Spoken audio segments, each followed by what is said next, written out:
Ladies and gentlemen, welcome to another episode of The Flank. All right, I'm joined by my friend, my companion, my duo, the one and only, one of the best people in the scene. He's a staple to FaZe. He's a staple to Esports Legend. He's a staple to The Flank. Ladies and gentlemen, it's Benji and Asim. Ben, how you doing today? I'm doing good, Tom. Cheers. Cheers. We actually got some drinks on the show today, man. We got some drinks. We're enjoying a nice Sunday. Yeah, it's Sunday, right? Good weather matches. was decent. Kind of keeping it low key this week. I didn't do too much. I went out on Friday. That was it. And Tom, a really interesting set of matches. Oh yeah. The last one was a banger, bro. Last one was a banger. Banger. I guess you might agree with my overall takeaway. The top three teams. I think the takeaway from this week is the top three teams proved why they're the top three teams, and the teams that are below them understand why they're just a step below. Yeah, we're definitely going to talk about it. We also have Parasite joining us today. You guys all know Parasite. You guys love when he comes on. He knows the game. Parasite, he knows the game. He's been playing Call of Duty for a really long time. Obviously a world champion, right? Winning the championship in Black Ops 2 and just being around for so long. He definitely has a lot of input to drop into the show. It's always a pleasure to have you on, Chris. I love having you on. Well, what's going on with you, buddy?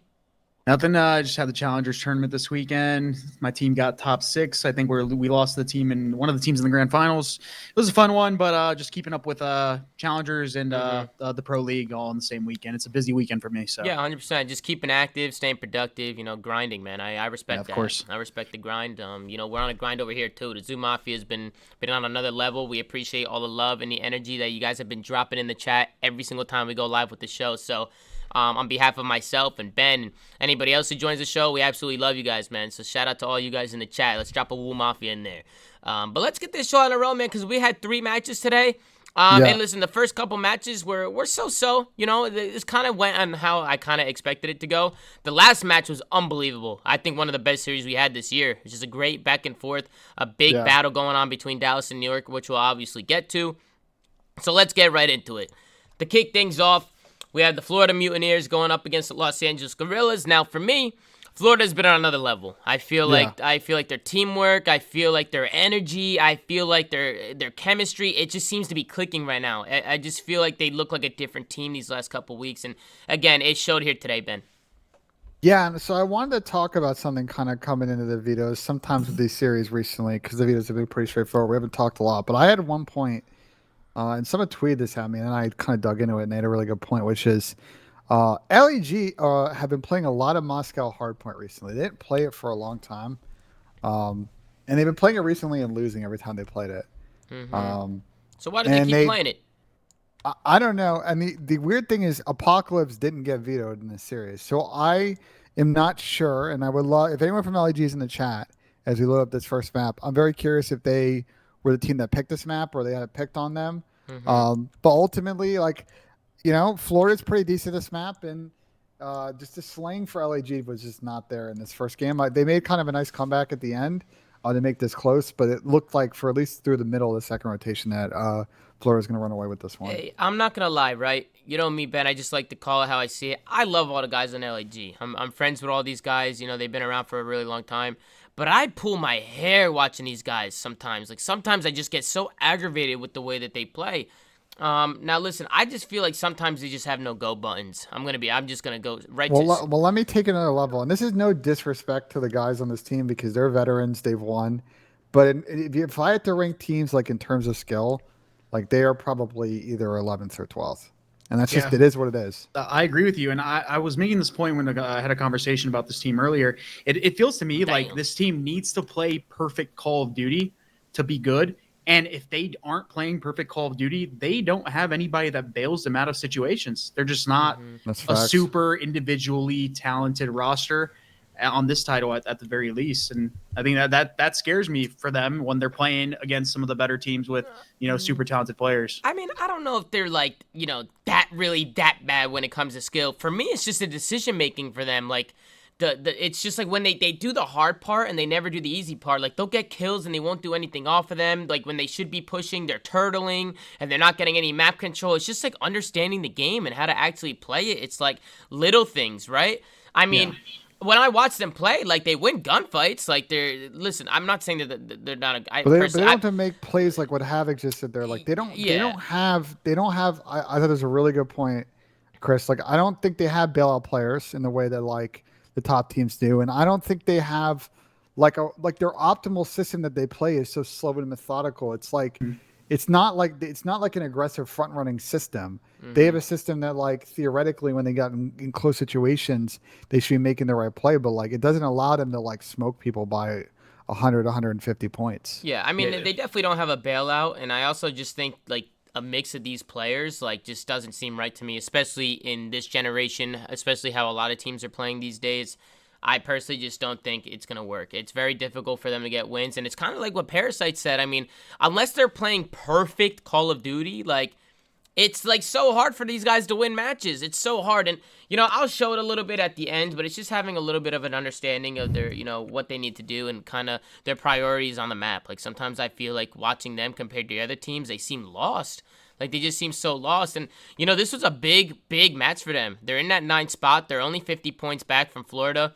A good win here would have left them 40 points back, and, you know, a good place at the major could have helped them get that 8th place spot. It's a 20 point swing match. I mean, that's a good point. Yep. It's like this was such a big match for them, and I was watching it, and I was like, please, man, like, I would love to see people fighting for that top 8 spot just to make things interesting, but they come out, and it's just so flat. It's so flat. Florida's just been playing so well, and like you love to see that for them because they're just going to keep pulling away and making the gap even like bigger for these teams trying to contest them for the 8th spot. Mm-hmm. I mean, hell, if they keep playing the way they are, and I think who's above them? Is it? I think Minnesota, right? Is 7th. Yeah, so if Minnesota, you know, continues to struggle, because their series have been pretty scrappy from what I've gathered. Thieves too is not too far ahead. Yeah, of them as well. they might catch up if they keep playing like this. To be honest, I mean, kudos to LAG here. No, what's up, Ben? Go ahead. Yeah, I was about to say, like, the problem for LAG is they picked up Chino. They've played, I believe, 10 series with Chino now? 11 series? Yep. I think in their last 10 series, they're 2 for 8, and those 2 wins are against Seattle and Paris. They have 2 main ARs on the team. They have Assault and Chino, who are both main AR players, at least in my eyes. I always saw Chino as a main, and same with Assault, obviously. Yeah. And then you have Silly, who I think is a good player, but he's never been like that superstar, like aggressive. He's not a good second sub. It just doesn't work. He's way better. Yeah, exactly. He's not in his best role. And then you have Apathy, who, you know, I wouldn't put him up there as like the S tier subs right now. Obviously, he's a legend to the scene. Like I have nothing but good words to say about Apathy, but he hasn't been, you know, outstanding. You know, he doesn't have an entry level. Like, right. He can't do it by himself. He can't do it by himself. Yeah, we've had this conversation where he hasn't been duoed up with an elite sub in a very long time, in my opinion, and that is very difficult to like run that sort of, you know, aggressive role when you don't really have a support system that surrounds you and plays your play style. Yeah. It's just the team is just not working. But right here, right, you know, Florida can't win on this time. And I feel like LAG's not even playing for flips here. Like, they should have been trying to push out front ages ago. Like, they should have been trying to play for a flip here. Instead, they were, like, super held. And instead of trying to play for a flip, they just super held the time, turtled and hill, got some kills, yeah. But now, look, like, Florida, all they need to do is set up. I mean, you're going into a P3 money hill. How hard is this hill to break? I mean, this hill is so. This is a one wave here. Wave. They're going around the back. If they lose this, they don't even clear. Chris, they don't even clear out bank. They don't even clear it out. I mean, they go in through the front. You have Awakening coming up behind them, popping a 2-piece. It's like they didn't even clear everything out because they didn't even try and play for a flip. Like, I personally would have liked to see them on that P2 hill, push out front, like early, with still 35, 40 seconds left, push it out because they know that they can't win off that, and neither can Florida. So just the worst is if you get unlucky and you spawn out, that actually helps you. Exactly. No, if you flip Florida to the back with 25, 30 seconds left, that's perfect. That's exactly what you want. They didn't even because then they can't win, and then you're in a position where you can win off the next hill. And they didn't even attempt it. Like, they didn't even push. Like, they just hurdled and hill. Like, they just sat there and they were just picking up kills and they were soaking time. But in my head, I'm like, okay, like, I was doing the watch party and I was freaking out. I was like, what is the plan here? Like, are they just gonna soak this time and then just try and break P3? Like, they're gonna lose, and it's exactly what happened. Like, it just felt like they didn't even try to win. Like, that's literally what it felt like to me. I don't know if you guys agree with me at the end right there. I mean, I agree. They just made it very easy for Florida. And, they made it easy for them. And it's just LAG and Hardpoint. They're outside of a couple of performances we've seen on a few maps. they don't have that together in that game mode, and it's going to be really difficult for them when they go to land because I don't see it improving. And then this S&D, like this was a very clean S&D from Florida. They ended up winning 6-3. They converted all the rounds where they first blooded. It seemed like they had a good basis of what they wanted to do on this newer map. Good shots. Just a lot of improvements overall from Florida was sort of my takeaway from this series. Yeah, They're continuing to get better as a team. And LAG needed this S&D. I mean, if I'm going to give credit to LAG in anything, it's definitely S&D. It's always been their S&D, been their saving grace to keep them in the series. looking at the roster, I mean, they have good S&D players, right? Like I could see this team doing well in this game mode, but once they go down to a Florida team, which I like some of the spots that Florida was playing. I liked how they were mixing it up. They're a very creddy team. They like to play like weird spots. Do you know who picked this map? I'm not sure, Ben. Do you know who picked this one? Well, if LAG picked map 1, which is my hypothesis, and I haven't been able to confirm it yet, then theoretically Florida would have picked this map, correct? Okay. Yeah, because I did. This is a map I do like to see Florida play because, mind you, I love this map. I'm actually so happy it's in the rotation for Search because although it's very small, you can make a lot of like plays because your room for like making plays is so tiny that like if you're a really smart, aware player, you can make a lot of these plays, and like your individual talent shows up a lot on this map, as opposed to a map like Miami and Moscow. It's like a lot of team pushes and stuff like that, and I think that plays to Florida's strengths. Yeah, in my opinion. No, 100%. I mean, we see standoff S&D being played a lot. A lot of teams are playing this map. People seem to really like it. Me too. I love this map. They're trying to get like there's two thought processes. One is we get good at this map, it gets picked on us, we're great at the major, or we get good enough at this map that it gets banned on us, so we're a deep S&D team, we're going to go back and play our bread and butters. Sorry. Yeah, 100%. 100%. And you see people being really creative with their pushes. You see people holding some really crazy angles in the back of the spawn, looking through trees and stuff. Like, people are getting real fugazi with it, and I love it. I love to see how pro players adapt. Yeah, pro players are adapting, and they're trying out different things and different setups. We saw Dallas, right, double stacking this barrel. They had 2 people on the barrels watching back alley trying to work crossfires. We've seen Havoc lay down by those steps over by that bomb site. Just a lot of, like, off angles, a lot of different positions, and you see pro teams trying to be unpredictable and mix things up, right? So, just a good way to play that map. And I think Florida, once they won the second map, it was pretty easy sailing. No, Ben? Yeah, I mean, it was a pretty. I just thought overall in this whole series, Florida just kind of controlled things. Yeah. 100%. Sorry, I just I've been sneezing, Ben. My allergies have been on another fucking level here, guys. I don't know. I've been sneezing a lot, and speaking of fucking sickness, we got to make sure we bring Hydra to a doctor ASAP because that kid looks sick, and I want to make sure that guy's getting the help he needs. I was hoping he was okay on stream. They kept focusing the camera on him, and he looked in bad shape, but he was still playing well. And I said to Asim, I said, did anybody bring this guy to a doctor? And he said he doesn't want to leave his house. I said, well, you go knock on his door, tell him to put some shoes on, and somebody bring this guy to the fucking doctor. So when I get to Dallas tomorrow, if that kid's not feeling better, I'm gonna personally go to his door and bring that kid to the doctor. I'm gonna escort this fucking guy to the doctor. I'll fill out all the paperwork for him if he doesn't, because it's English, right? It's probably difficult for him. I doubt they have paperwork in French at the doctor's office. Maybe they do. I don't know how that shit works, but if he needs my help, I will 100% help him, bro, and try and get him healthier. But back to the match. This is the one series I missed. Didn't Awakening have like an insane series statistically on this versus these guys? Probably. Yeah, I could bring up the stats. He ends up 13-6 on this map, and he was 26-18 on the first map. So he was having a fucking field day. And I don't even think he played this map ever. Like I think this is probably like not like his first time playing this map is in this game. Yeah, I'm not even kidding. Well, I mean, Awakening, dude, that kid's a beast. He's disgusting. Yeah, he's a beast. I mean, to be honest with you, the whole Florida roster is stacked from top to bottom. They have a good team. They're getting production out of everyone. They're getting production out of everyone now. Situation they needed, because let's not sugarcoat it. Like, Awakening's never played on a LAN before, and it would be great for him if going into this event they had confidence as a team, so none of that other bullshit matters. Look at this shit, bro. They're in a really good spot. We got to see though now against better teams. Yeah, I mean the stats are insane. Look at the damage. Look at his damage. He has almost 12,000 That's damage. Actually wild.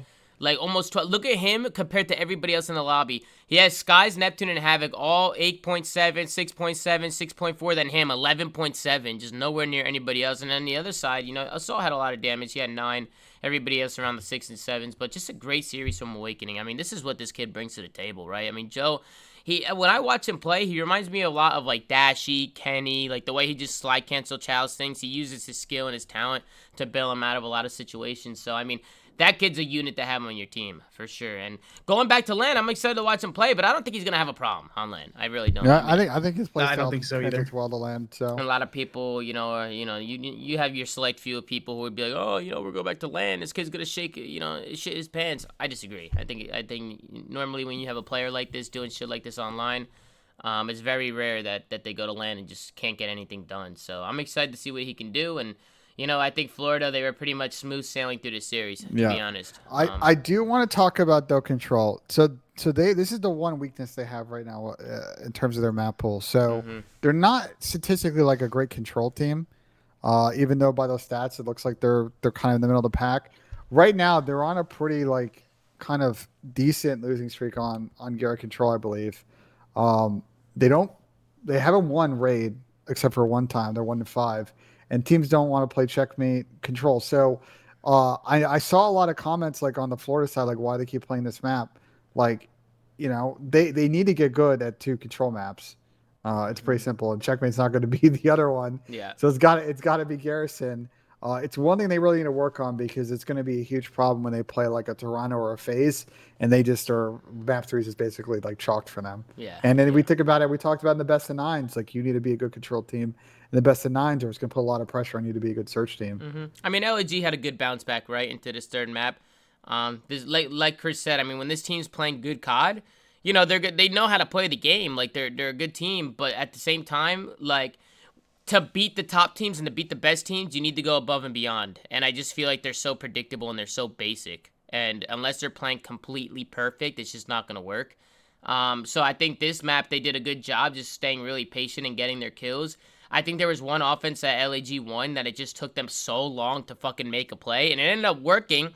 But it's like with 1 minute and 30 seconds left, they ended up getting one push onto the point. One out of 1 minute and 30 seconds, where you see some of those top teams, like they're getting 3 pushes out of 1 minute and 30.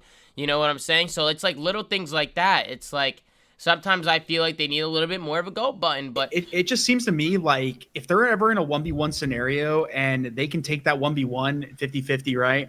And it'll win them the map or lose them the map. It seems like they'll just sit there and wait for the safest play possible, wait for their guy to like somebody to follow them up and be ready to trade when they can make that play themselves. And so it's just like it almost like feels like they play with no confidence when you watch them. Sometimes it's just really, it's so weird. They play so different from a lot of the other teams. Like even when you go down to the lower level of teams like Paris and like Seattle, like those teams still like put on a lot of pressure. Like you have Nicky D on Paris, and then you have like Don, or not Nicky D on Paris, sorry, Seattle, and then you have like Donnie and all of them. They play so aggressive, and like on the lower end of teams, this is the one team where their play style is just completely different from every other team. It seems. I feel like they know that though. I feel like they know that, and they like it. I feel like they like that. Well, here's the thing: is they had a bailout player, and you know what they did with that bailout player is they end up putting him to the bench and then sending him to Dallas. So now they don't have that.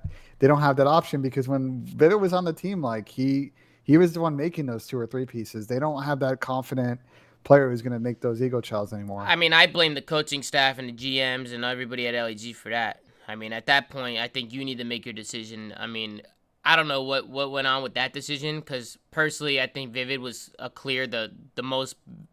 Let's be honest, he was the best player on that team when he was playing with LAG. He was the only one making noise. He was the only one making plays. It seemed like he was the only one trying to get anything going. And may I also add, Vivid struggling with Dallas a little bit off the get-go, but he played phenomenal today. And I think when that kid starts hitting his rhythm with Dallas, he's going to look really good. But listen, man, I think this LAG roster knows that they play that certain play style, but they kind of like it. And that's completely fine. If they think this is a formula to success, they could try and prove us wrong. It just has not been working at all. And if it translates to LAN, then they're just going to all be laughing at us. Granted, it might not save them in the grand scheme of things. Well, at least we'll know that, if this whole year was played on LAN, maybe it'd be different if they have a good showing. They're going to have to win the next 2 majors to make it to LAN, so it's going to be a little bit tough. I mean, at the end of the day, too, it's like our opinions are very strong about it, but it's not like, we're just tearing them down. If they could go out and prove us wrong, and I'll specifically come on the show and say, you know what, I was wrong. LAG proved me wrong. And that hasn't happened yet. And I'm just waiting for that day, but it just seems like they haven't gotten anything going. But they do win the control. They end up pushing it to a map 4, and I think this is over, pretty fast. I think. Yeah, Florida went up to a pretty huge lead.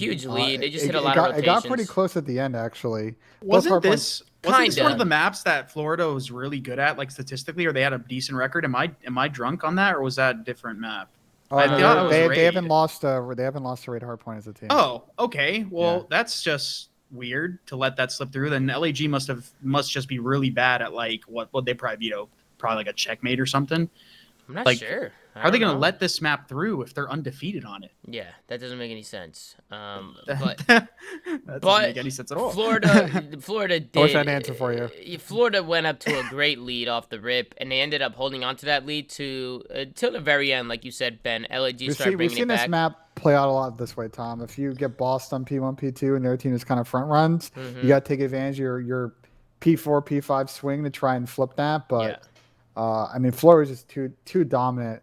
On those first 2 hills of each rotation. Yeah, too dominant. They do a good job staying disciplined and holding their rotations and staying in their setups. Neptune, I think a couple people ended up getting streaks, but I'm down to go into this listening with LAG and see how they sound and to see how they were moving during this map. Let's tune in. Streaks close. All right, let's go. Bring it back right here. Depth 2 trophies in kitchen. I destroyed both of them. We're good. Look at ring push right now. Why ring? Wait. I'm gonna go back. You guys can double front. I don't see them. I heard one front. You might go laundry though. Might have been pillars. Yeah, I'm backing up. I'm holding your right push. Actually, I'm getting on tree. I'm getting on tree. So I'm gonna work mid here. At you. Yeah, they're sliding mid. I have your right push. Yeah, 2 trophies here. Got 2. Nice, good job. I think it was old. He's weak. I've up. Either Ran front away. left, two front. At you. I'm coming down to help you. I can't help right now. He's weak. He's weak. He's right side. He went in P5. We're Stay full alive. laundry low key. P5. No, we're Dude, good. front of me. Help him kitchen. Help him kitchen. Hold. You run out money. Could go I on need help. Wake's front. Nep has an artillery. Yeah, she's in. Hold weak. Wait, got me. He's at 2. I think it's 2. One water side. One shot. I have back. Like I said, I'm staying down. I could have spawned behind you. Yeah, one spawn behind you. Nepper, inside shop. Then hi. Yeah, push out. Absolute. Nice. Let's go. Funny out. I'm rapping. Water steps now. And bottom bed. I'm holding kitchen. Bottom bed. Wake done. Water Okay, steps. I'm with you. I'm looking at it. They have a trophy in the Water steps either. I got 2. One deep out. I don't see anybody. Try to go quick, guys. Hey, white van. No, white van right now. White van killing me. Nep. He's still there. He doesn't be doing me. Still white van. Nep. Big one. Water steps twice. I spawned behind him. That's fine. White van. I'm flagging ring. Yeah, they spawn laundry. I'm gonna go. But you know that spawned out. Nep knows I'm with that you, spawned Adam. out. Bottom arm. Nothing laundry, I see. I'm gonna lower this. It wasn't that bad of a listening. I think one thing with veteran players like this is the comms are always gonna sound good. I mean, players like this have been doing this for a really long time. The whole team was very vocal, and you like to hear stuff like that. And they were making it a series. I mean, it was close towards the end. They went down a lot, and I think that's what really hurt them. Watching like at the beginning of that listening, Tom, like that engagement that Apathy had in kitchen, like when Chino I think got like 1. App was so scared to like push the guy and chow him like early, and then like he ended up killing 1, but like he should have at least he probably should have got 2 or killed the first guy initially. Like it just looks like they're not confident. They're scared. Yeah, and then after that, like they don't have that team awareness. Like they had kills, and they were pushed up water and they were pushed up ring, and rather than understand that they're gonna spawn in the back of the hill, Assault comes up the water stairs and he's still looking at Zig and gets shot in the back kitchen. Like it doesn't make any sense to me. Like they just don't understand the spawns. And that's what I said. I said sometimes they seem like they just don't know what's happening. Like it's clear as day. It's clear as day. And anybody from the LAG team, like I know Silly has joined us on the show a couple times. Like, if he wanted to come on the show and try and explain things, but I mean, there's just no excuse for some of the stuff that I'm seeing. Like some of the stuff that I'm seeing, they're just like. Especially at this point of the year, Chris, it's like some of these mistakes like should not be happening. Like it's just like really basic stuff, like really basic. I would understand it if they were like a good control team and like they're an above 500 SOD team. And it's like we got that 2-3-5 unlock. But like again, I do not understand their win condition when they're 12 and 27 in hardpoint, 8 and 16 in control. But we got to give some gas to the other side too. Yeah, Florida's on Florida's been crazy run of form right now. It is difficult to play a team like this. I mean, Neptune's 20-7. It's great to see this kid showing consistency now. This kid's his decision making has improved a lot. Oh, so much. He's manipulating spawns. Yeah. He's manipulating spawns. Really good heads up, patient plays now. Shout out Willett. Shout out to our coaching staff. We haven't over there. Talked a lot about Will on this show. I think that's ended up being a really good pick. If you talk to like other teams that have 1 or 2 coaches on the team, they'll tell you having a second body to help with some of those harder conversations and manage personalities and make sure that information is being processed correctly is like a huge ad. If Florida continues to do well, you guys should probably get him on the show. He's a really good kid and he's really smart. Yeah, I'm 'Cause down. I know him from Challengers from last year. So We've gotten some people from Florida on the show. I know Skies just came on. I feel like the rest of them are so quiet. Havoc is not so quiet. I could probably reach out to Cole, but Neptune and Awakening, I don't know if I'll ever be able to get these guys. I'll reach out. We'll try and get them out of the show. But at the same time, I feel like the flank is good for that, for people who are quiet, people that, like even some of the FaZe guys are kind of quiet, right? They don't like to do content, but they love coming on the show because we're very relaxed in here. Like, we're just chilling, having a good fucking time. Like, it's not like it's anything. It's not like we're interviewing these people or, like, asking them crazy questions. It's just like, yo, what's up? Like, how you doing? How'd you feel after a match and stuff like that? So I'll definitely reach out. I actually reached out to Aches as well. I was trying to get Aches on the fucking show. But speaking of people to get on the show, shout out to Anthony Zinni, a.k.a. Method. Zinni, how you doing, kid? Tommy! Zinni! What's My going fucking on? guy. How you doing, Zin? You having a good day or what? I'm all right, man. I've had better days, I'm waking up, wiping the crust out of my eyes. I go on Twitter. I'm getting screenshots from Sir Scrappy and Mohawk beating me 3-0. It's like, calm the fuck down. that's the worst team to play in the morning, by the way, in Challengers. Oh, I know. It's the worst team. It happened to me before when I was with JT and them. I can't beat him in the morning. I didn't even have time no. to shower. It was a fucking disaster. I was shooting the wind out of What my time weapon. did you play today? No, 12. 12 East. Like, for What the fuck? gamers, that's early. But listen, Yeah, okay, but- listen. No, in the grand scheme, in real life terms, that is early. But for someone that goes to bed at 5 a.m., it's not early. No, it's not for a gamer, but, that's when... Did you know it was at 12 o'clock? Of course I knew. Guys, you gotta go to sleep, Zin. You gotta go to sleep early. I tried. It's not that easier said easy. than done, It's bro. not that easy to fix a schedule like that. Either No, way, you're right. Either I've way, been no, there. I mean- I've been there. I think the Cubs are just more so practice for the Elite, right? Like we got the Elite knockout bracket this week, so I'm looking Mhm. forward to that. Anyway, Mhm. some good matches today. Yeah, some this great FaZe matches Steve series in. was fucking a snooze fest, but Dallas, New York was dope. Yeah, Dallas, New York was dope. Listen, I'm gonna start it off. We got LA Thieves going up against Atlanta FaZe today. Atlanta FaZe put their balls on their forehead. Yep. Oh, yeah. It was a even close. one-way street the whole series from start to finish. I'm pretty sure there was even one point when Kenny lost the gunfight to end the map. He started laughing. I mean, even these 100 Thieves guys realized it. They're like, these FaZe guys are on another fucking level. They are. Yeah, I It's think what was it? The Nameless and Study were probably in a call together and synchronized their tweets and said this was a hoop mixtape of a series. It was a Brazzer scene, and Simp was Johnny Sins. Yeah, the series was entertaining. I'm actually surprised it's taking you this long to make that reference. Actually, you've The had good patience not to bring it up on like Listen. the other 50 shows you've been on. You got to choose your moments, man. Yeah, you got to choose your moments. And Go- listen, this was a bloodbath. Oh, yeah. Every time they went to FaZe, they were winning every gunfight. They were hitting every rotation. I think this whole first map, I don't even know if 100 Thieves even hit a rotation. I'm pretty sure they were just hitting scrap the whole game. No, So they had a couple. They had a couple rotations, but this thing was over pretty early in this match. at the end, but for the Yeah. most The part, series was like not entertaining to watch in terms No, it of was like not. competition. It was entertaining to watch for the simple fact that you just had FaZe players literally looking like gods on the map at times. On like they were literally abusing wait till we the see enemy this. team. Wait till we see the fucking sim streak. I want to replay that Bro, because I need even to watch that Arcees, again. bro. Arcees has been different. Arcees has been different this last stage, bro. He He's has. been insane. No, he has. It's Yeah, go ahead, Tom. No, I was just gonna say a lot of people are saying, that I see a lot of arguments on Reddit and Twitter and social media, like who's MVP, and people are saying Abizi and Selim. Realistically, the whole fucking team could get MVP. You don't know who to even choose. Like you're trying to go through. You're going through the roster. You're like Arcees, he could be MVP. Selim can easily be MVP. This guy's been playing some of the best COD I've ever seen him play. Then you have Simp and Abizi, who are arguably two of the best subs in the game, and those guys haven't missed a beat. It's like these guys are just so hard to beat. They really are. It's like they have every book, everything cleared off, everything checked off. They have everything that you need to be a top caliber team. I'm sorry to cut you off, Tom. No, but you can cut me off. I was done.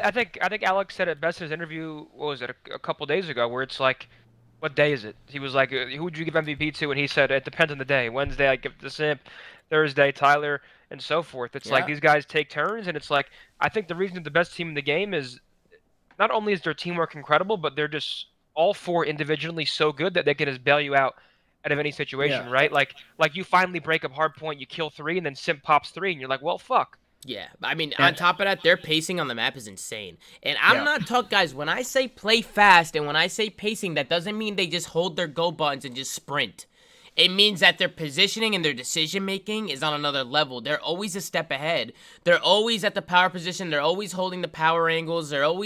They hit their go buttons when they need to hit their go buttons, and they hold when they need to hold. They just know and how you want to to know what play. the worst part is for the rest of the league, Tom? These guys are literally only getting better. They're every single match they're literally making their map pool bigger. They're all just making strides as players at points. Like it's literally disgusting. Hard. And I know Chris, I know to Crowder, and I know RJ, and I talk to these guys, and these guys don't let up. I mean, every day in practice, they are yelling at them or telling them certain things. There's always something to fix. There's always things that they could get better at and work on. And when a team like this already looks perfect and they're finding flaws in their gameplay and they're making things better, listen, people have their hands full with this fucking team. That's all I'm saying. And listen, everybody's always saying, get FaZe's dick out of your mouth, stop fucking guessing. What the fuck do you want us to say, guys? I'm liking it in there, man. It's fitting What nice. do you want us to Bro, say? I You made a know, tweet with about them- it. Sorry, go ahead. So I talked with a few pros the other night. It's just like they are so consistent, and Call of Duty is not the easiest game to be consistent in. Like in a respawn mode, sometimes it's easy to fall into a cycle and you're going double, triple negative, and it's getting worse and worse. Very rarely do you see any of these FaZe players get caught in a cycle like that. It's just the consistency is always there, and it's crazy to see on a consistent basis how dominant they are. Oh yeah, Yes. and pardon my dick riding, but like honestly, to No, all the other it's not CDL dick riding players anymore. It's being realistic. But to all the other CDL players, watching players hit this level of like ceiling, especially veteran players that have been playing for so long, this should inspire you to be better and to like just like be a better player, be a better teammate, and whatever the hell you're doing, because this is not often that we get to see this type of gameplay. Like it's not like we're playing in 2013, right, where the competition was new. Like we're playing in 2021. COD's been a thing for years competitively, and these people are still hitting ceilings that some of us couldn't even hit when we were obviously in our prime. So like this should inspire some of you guys. So get the fuck on your grind. And I'm talking about all the CDO players, including the challenger players, that don't sit there, either don't take practice as serious, or don't even like put in the extra hours. Like I think to that note, you talk, Tommy, you know this. What? Like Chris and RJ, their approach is from their POV. You practice how you play, and they don't like it. And the players have also reinforced this culture where they don't. If you are going 80 or 70% in practice, that's unacceptable. Yeah. Because those bad tendencies are going to leak over to your actual gameplay when you load into a match. And they felt like last year, if you talk to them, they felt like last year that was part of the problem. That sometimes they didn't take practice seriously. And yeah, they made a lot of grand finals because they're skilled, but they weren't able to overcome teams that were in that form and rely on their tactics. What they flawed in last year, they don't flaw in anymore. I mean, in terms of their teamwork and making sure that they're all on the right page and working off one another, they bailed themselves out a lot last year. This year, they're focusing up. They're focusing up. They're making sure they're not making stupid mistakes. You have Arcides who's working with them every day. You have a good coaching staff over there. They're picking up Tupac to help them with their S&D. That's another thing. They want to win. They want to be better. Their S&D sucks. We need help. Let's go sign an S&D coach to come help us and get shit going. The entire team and the organization just makes strides to actually improve their players, whether it's through the coaching staff that they're hiring, the way they approach practice, the fact that they understand they have like a pretty good lead in the CDL, so they're expanding their map pool by playing maps they don't normally play in matches. These guys are literally doing everything they can to make sure by the end of the season they have the highest possibility of winning it. Yep, and let me add, because Simpson in the chat and whatever, we're giving FaZe a lot of gas right now because they deserve it. By just watching them play and seeing what they're doing on the map is beautiful, man. It's a work of art. If anybody who loves COD and is passionate about COD, it is beautiful to watch these guys play. But they are definitely beatable. It's not like, and there will never be a team that's unbeatable. And we've seen these guys lose this year, right? And I think a lot of teams, they have to chase them now. I think FaZe is a step ahead, and I think teams can get to this level, but it's not going to be easy. It's not, because these guys are on another level with their teamwork, and then on top of that, you have your talent. So it's like, it's not like these guys haven't lost. It's not like they're like unbeatable. They're fucking gods. But it's just looking like they're in a tier of their own right now. It just looks like it's not even about. Sorry, 1 second, Ben. Yeah, It's not even about like saying, oh, these guys are a god squad. It's not even about that. The thing that you can admire about this team is purely their consistency throughout every single stage. they're always at the top conversation of winning the tournament, and that's like, if anything, the thing that you can admire most about the team. And I going think we I all wanna- expected I this wanna- coming into this year. Like I think Yeah. everybody Yeah. looking at this team going to this year was like, okay, well, they'll probably be in finals at least 4 out of the 5 majors, maybe champs. So who the fuck's gonna be next to him?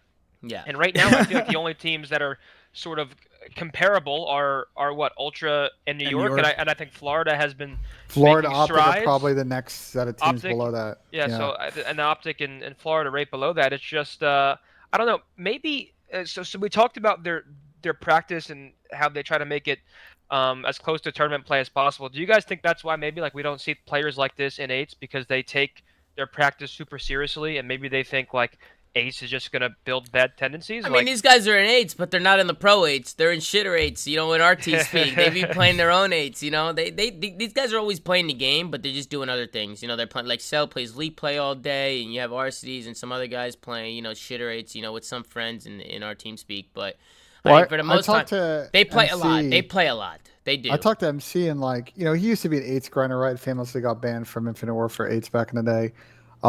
From his POV, like, one is he doesn't want to develop bad tendencies, but two, like, you know, he's got a lot of like spots and off angles he uses, and when you use them in eights and people, you know, people are in those lobbies spectating, you end up just teaching other people how to get better. Egotistical pricks. Yeah, it's a good play. I mean, if you're at the top, I mean, there's been times. Listen, if you're in your career and you're frying and you're at the top and you don't want to teach, it's a good play to maybe, you know, play elsewhere. You know, just keep some reps in league play some eights elsewhere with some of your friends and some other people, and now don't teach. It's a smart play, honestly. If you know you're the number one team, I mean, you don't want to go and do anything stupid and just show everybody what you do or your tendencies or anything like that, because pro players are smart. And they'll pick up on shit like that. They really will. So I mean, I don't mind it at all. But Ben, I want to switch gears. Yeah, I was gonna say, Ben, I want to talk about 100 Thieves a little bit. Yeah, that's where I was going. Because because FaZe, they look great, but this looked like they didn't even fucking have a chance. I think a couple of things. First off, FaZe is really good at like very clearly counter-stratting teams. Like, I don't know if they like preset off like tactics they're going to use the first couple of rounds, but they come in these maps and like the Optic series, for example, like they clearly knew that like Optic was going to sag off A on Express and they get the bomb on instantly. Like here, it seemed like this map they were doing a really good job of just getting insta picks mid, and just overwhelming the numbers. Like, I feel like FaZe counter threats on the flip side. Like, that's the problem with Thieves right now. They're in a very similar. I feel like, I don't know, you guys agree with me, but like they're in a very similar kind of issue they were at like 2 months ago. I don't think they're as miserable as they were, where they looked like they hated getting on every day. But like, I feel like they're at the point now where they're just playing such mediocre COD that they're so afraid to like rely on their skill and their teamwork, where they've got like a decent amount of skill in their team. And it's why there's kind of been underwhelming the last like 3 or 4 weeks. It sucks to see, because I wonder how this roster would have been if they had never made the initial switch for Hook, because they were playing really well with this original roster before all that happened. And then you obviously saw them make the change, and then they fell off and started playing poorly. And now it just seems like they're just not back to that level. And it's just one of those what ifs for me. You know what I mean? Yeah, but at the same time, I think when they had that roster, it was a little bit of a honeymoon stage, and they were just kind of playing with the flow and going with the flow. And I think that's what people really need to focus on. Is there's always a reason why you're in a honeymoon stage and you're playing well. It's because everybody's free flow. You know, you're not overthinking anything. Everybody's playing their own game, and I think some of these pro players need to realize that they should continue that mindset. They seem like sometimes. I hate the honeymoon bullshit. Can I say something? It's just a little bit of a fire It's a thing, take. Ben. No, I understand the honeymoon effect. I'm not debating that. Oh, okay. I thought you were saying that's not I think the problem is like people chase this honeymoon holy grail instead of figuring out how to sustain the form of good teams. Like, there are reasons why honeymoon teams like fall apart, like bad personal tendencies or just not taking practice seriously. All that stuff should be the focus, and not, like, let's just chase this like 2 weeks where we're all not going to despise playing with each other on a given day. Yeah, no, I agree with that. I thought you were going somewhere completely different. No. Okay. I just wanted to make sure we were like calibrated on that. No, I don't think that's a hot take. I don't think that's a hot take at all. I think you know, as time goes on, I mean, listen, this team needs to figure it out, because right now it's just like, with the talent that they have and the roster that they have, they should be better in this. And you shouldn't be getting 6-0 in search. Like, they have enough talent where they should be able to win a couple of these rounds. And instead they just got played off the map. And like against FaZe, you can't, like, FaZe are not really going to get reverse swept. Like, you think they gave up? You think they gave up in this series? I don't think they gave up because they still had a fight in the third map, but going down 6-0 in S&D is like definitely not ideal. I don't And know. then they loaded in this third map, and it was the simp show for most of The this map. Simp I think. show. I mean, this guy. I don't know. This guy is fucking shooting nukes, bro. I don't understand. There's fucking guys all over the map. It looks like nobody can even kill him. I mean, he went on a crazy streak over towards Art, and I want to play it with the casting. I want to play the whole I streak. think it was not in this round, right? What do we? He was frying in every round. Sorry, we've talked a lot about FaZe, but like, what do we think about current form Thieves? I mean, personally, I don't think they look as dominant as they did before Tej was initially benched, right? I think they looked a lot. I think the best form of their team was then, when like right before they benched Tej, when I would say they were about a top 3, top 4 team. I think the problem that they're in right now is and this is weird to say, is the combinations that they may need to try might involve Slasher. So I don't know where their thinking is on that, but You think they bring Thanos back in? You think they bring Litico back? Yeah, but for who? Because Kenny and Draza have been The best. great this year, at least in my opinion. I think maybe Kenny's been a little inconsistent, but I think his highs are the highest that the team has. And I think Draws has been playing solid, so how can you justify moving either of those players? And you got Well, Hoop. it sounds like the problem is that you've got 3 sub players, and I think they rate Venom, but the other 2 players, they can't seem to get the best out of either Tej or Hook in a given situation. So I'm Yeah, not really but sure I saw that. At this point, late in the year, do you like risk making role swaps for players at that point, I mean, or do you just bring in somebody that fits the role for Hey, somebody that might necessarily Chris, be playing? now is a great time to take a risk if shit's hitting the fan. It's not working. You might as well try something. I'd rather, instead of continue to get shit on, I'd rather take a risk. I'd rather take a risk and do but something. role swapping, I don't agree. Like, I I don't agree on role You swapping. don't agree? I don't think you change at all. I mean, like, All right.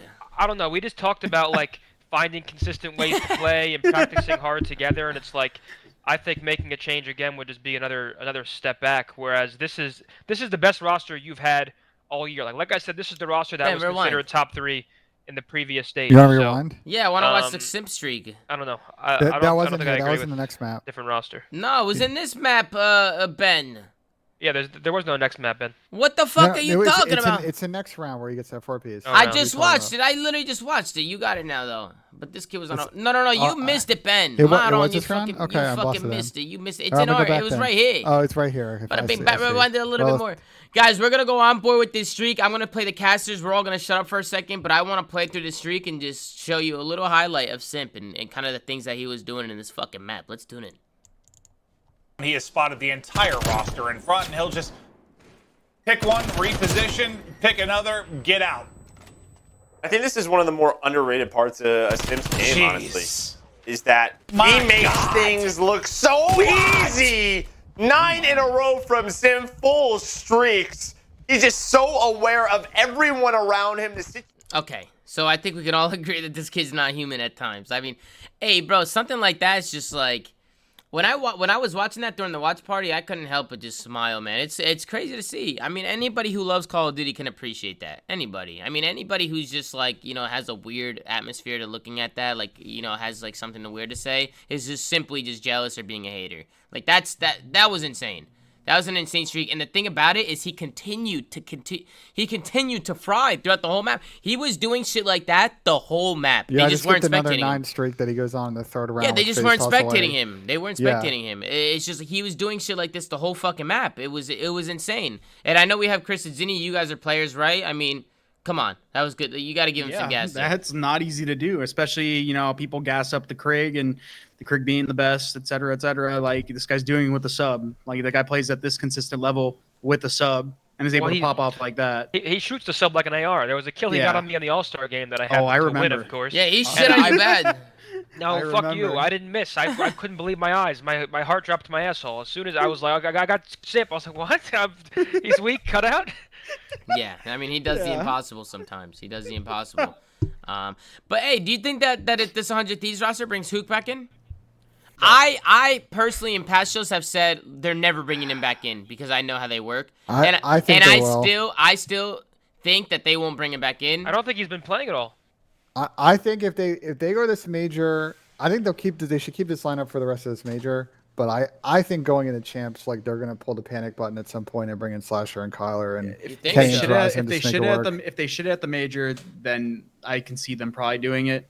But like I said, the whole Slasher thing, I think Slasher's a great player, but I don't see them switching, having players switch roles and stuff like that, because obviously Kenny and Draws have been playing pretty damn good for them usually on the matches that they do actually play Can well I put in. a hot take in there? Can I put a hot take in there?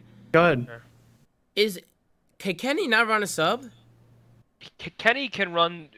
I think you discussed this. Kenny should have whatever the best gun in the game is in his hands. Yeah. Kenny World War II, the PPSH, he was godlike. I'm sure he could have done the same shit with a bar or an STG. But there comes I don't to know. a point in where if somebody has so much talent, you should put them on the gun that's harder to run. Yeah. You know what I'm saying? Yeah, but if you look at the way he plays, I guess it's because of the weapon he's using. I don't know. I don't think that you'll see him on a sub this year. My question is, if they were to bring Hook back in, it's got to be for Venom, right? Or do you think they'll try the same roster that they just tried again? No. I don't know. I'm saying it would Slasher, probably have to be for Venom. Draza, and Kenny and Hook on the subs. You have two I just don't see super talented, insanely gifted players on your subs. You have a veteran AR player who knows the game, the ins and outs of it, who really wants to come in and make a statement, right? Slasher is definitely a player you want going into LAN and going into some of these big events.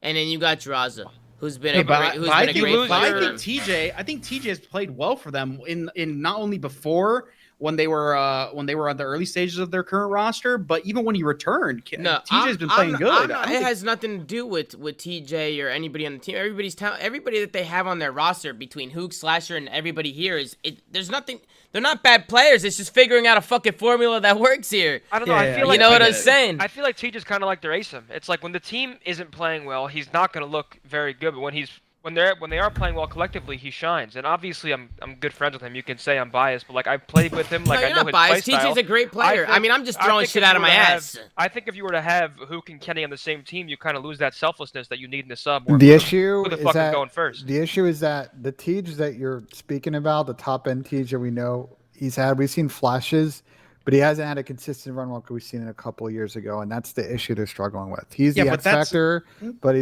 they haven't been able to figure out a system that works where he can perform at that level for like. Yeah, but I don't think that's him. I don't think that's his. That's what problem. I'm saying. I think it comes down to what's around him to set him up in those situations. And then just real quick, Tom, with your hot take about Kenny not being able to run AR. Who said that? Or was that you? Or not be able to run a sub? Was that you that said that? Sorry. No, not being able to. I was saying to throw him on the sub. Somebody said that Kenny can like you asked, can Kenny not run a sub? Is what you said, I think. No, I was saying. Or no, sorry. Somewhat Zin. like that. No, my bad. I got it mixed up. You're good. Zinni said that you put him on the best gun, right? See, I agree with you in a sense, but at the same time, wouldn't that just cause issues within a team? Because obviously we play COD, and granted, in this game the meta hasn't shifted drastically for a while. In some of the CODs, the metas just keep on shifting, and if the guns keep flip flopping where the AR or the sub's better, wouldn't that create a degree of inconsistency in your team? And wouldn't that cause problems with There's your roster? already problems, Chris. Yeah, exactly. You know what I'm saying? That's why I'm like. I'm saying you don't need more of that. But I'm just throwing shit out of my ass to find the most talented roster to try and get some life in this team. And I think Kenny, to me, is really, really good. I personally am a big fan of Kenny. I think he's super talented, and I think he's capable of running a sub. And I think if he put his mind to it and really put his work and grind into running that role, he can be a top sub in the game. We've seen it happen in World War II. We've seen him run. I don't give a fuck what he did with the SOG in the beginning of Black Ops 4 and didn't like it in Suicide Maddox. That's a whole different. The SOG was fucking garbage. That shit shot absolutely marshmallows. The 74U is not like that. I could see Kenny doing good things with the 74U. I can. I think it'll fit well. I think that in the other role you could keep TJ or bring in Hook, one or the other. Have Kenny and TJ on the subs or Hook, whatever one you want to do. Hook is a weird one to me because he's getting dropped from Dallas, he's getting dropped from 100 Thieves. People are clearly seeing shit with him behind the scenes. There's probably other issues going on with Hook, and I don't know what it is. I've obviously heard a few things, but at the end of the day, I haven't played with Hook, so I don't really know. You want to know another hot take though? I think I'd much rather have Draws on the sub. Just keep Draws on. Okay, fuck it. Yeah, you could listen. I personally want to try Kenny. I would try Kenny in a sub, personally. And I would keep Draza at the role that he's at. I think Kenny's ceiling is higher than Draza's, me personally. I would put Kenny and TJ on the subs. If not TJ, Hook. Try those out. Kenny, Hook, or Kenny, TJ. put Draza on the fucking flex, and bring in Litico going into LAN and going into some of these big events coming in through the end of the year. Because one, Litico also is coming He's in really with good that on LAN, he's coming too. in with that fire towards the end of the year. You know, Slash just Yeah. want to make a fucking name for himself at the end of the year. Yeah. So that kid's gonna be going hard. Listen. That's just me taking shit out of my ass, trying to come up with things in my head off the. Listen, I just came up with this in the last 2 minutes, maybe, right? Yeah. I haven't really put in a big thought process into this. But if the roster continues to fail and it's not working, try some other things. Fuck it. What do Tommy, you have to honestly, the way I lose? see it is, if we can't figure it out and we're throwing shit out of our ass, imagine how they feel when they're underperforming. Yeah. These guys are Regardless, probably it's just. difficult. I mean, yeah. listen, people are probably listening to me and say, "This guy, how many glasses of wine has this asshole had? This guy's a fucking idiot." Or people are like, "Oh, you know, maybe that's, you know, maybe it'll fucking work." I don't fucking know. At the end of the day, I think they have an amazing players on their roster to try and build something great, but the chemistry is just not working with the team. And regardless, they were playing a FaZe team, and they did get smoked by FaZe, and I think a lot of teams are getting smoked by FaZe. But I mean, today it just seemed like they didn't even have a shot. They didn't even have a chance. And what are pro teams playing for these days? First or top 6? So it's just one of those. It's a conversation we've had a lot. There's some fucking really horseshit teams for some reason just sticking it through, They're marinating. still here. All right, boys, we're transitioning to the most entertaining series of the Yeah, night. we'll Yeah, transition. let's fucking Listen, go. I wish 100 Thieves the best of luck. I personally think they have a great system over there, like a great foundation. They just need to try and figure it out. Like, they need to figure out the puzzle. Like, they have a puzzle right now, and they can't put the pieces together. So I'm hoping that they can put that together. But I wish them the best of luck moving forward. But let's go into the next series, right? We got Dallas Empire going up against the New York fucking Subliners. These fucking guys, I love watching this team play. Not because I'm biased and, you know, these are my guys, but they're just an exciting team to watch play. They have a lot of grit. They have a lot of talent. They have a lot of likable people. I mean, Hydra, Asim, and Mac, and Clay. Like, I just think it's a good mix. I think it's a good mix of players, and they're just really exciting to watch. And I think Dallas is starting to come into form a little bit too. Dallas looked better to me today. They actually looked like a really good team. They were doing a lot of stuff together. I know a lot of people are always saying I'm a Dallas hater, but to me, Dallas actually looked great today. I feel like they're getting back into rhythm a little bit, and hopefully they can keep that going moving forward. But Ben, we'll toss it over to you, big guy. Yeah, I think of note in these vetoes, the one thing that stood out to me that I thought was interesting is both these teams like playing Express. And maybe in Dallas's calculation, they were like, okay, well, we're pretty good at Moscow. We're pretty good at Raid. We're pretty good at Standoff. Let's take Express out of the equation because we know that New York's good at that map. So that was a little bit of a curveball on how we ended up with Standoff and Raid in this set. But other than that, the double garrisons kind of make sense for where the teams are at. Checkmate Hardpoint again, kind of bread and butter for both these teams throughout the year. I would counter that though, Tom. This is a weird series. A weird series in the sense that New York outslayed them by a crap ton in both hardpoints and didn't win by a lot. The S&Ds were very interesting. They also won both hardpoints, though. They won both hardpoints, not by a lot, and they outslayed by like an insane amount of kills, Tom. I mean, what? Mac had like 80 kills in both hardpoints?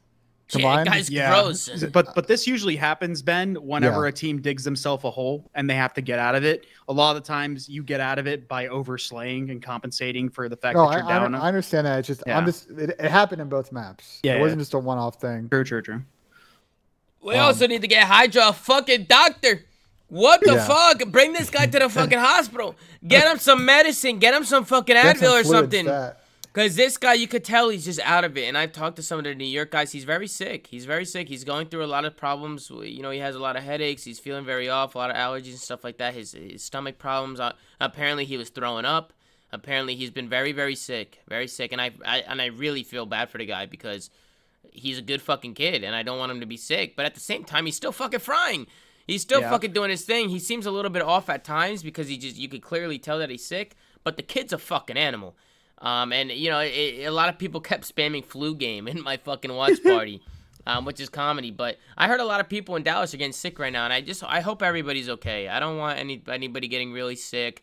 Especially before a major. We don't want it, God forbid, we don't want anyone getting I just COVID, worry, man. I just worry. If I was in Dallas, I would have personally already have been at his apartment dragging him to the fucking doctors. I would have already been there.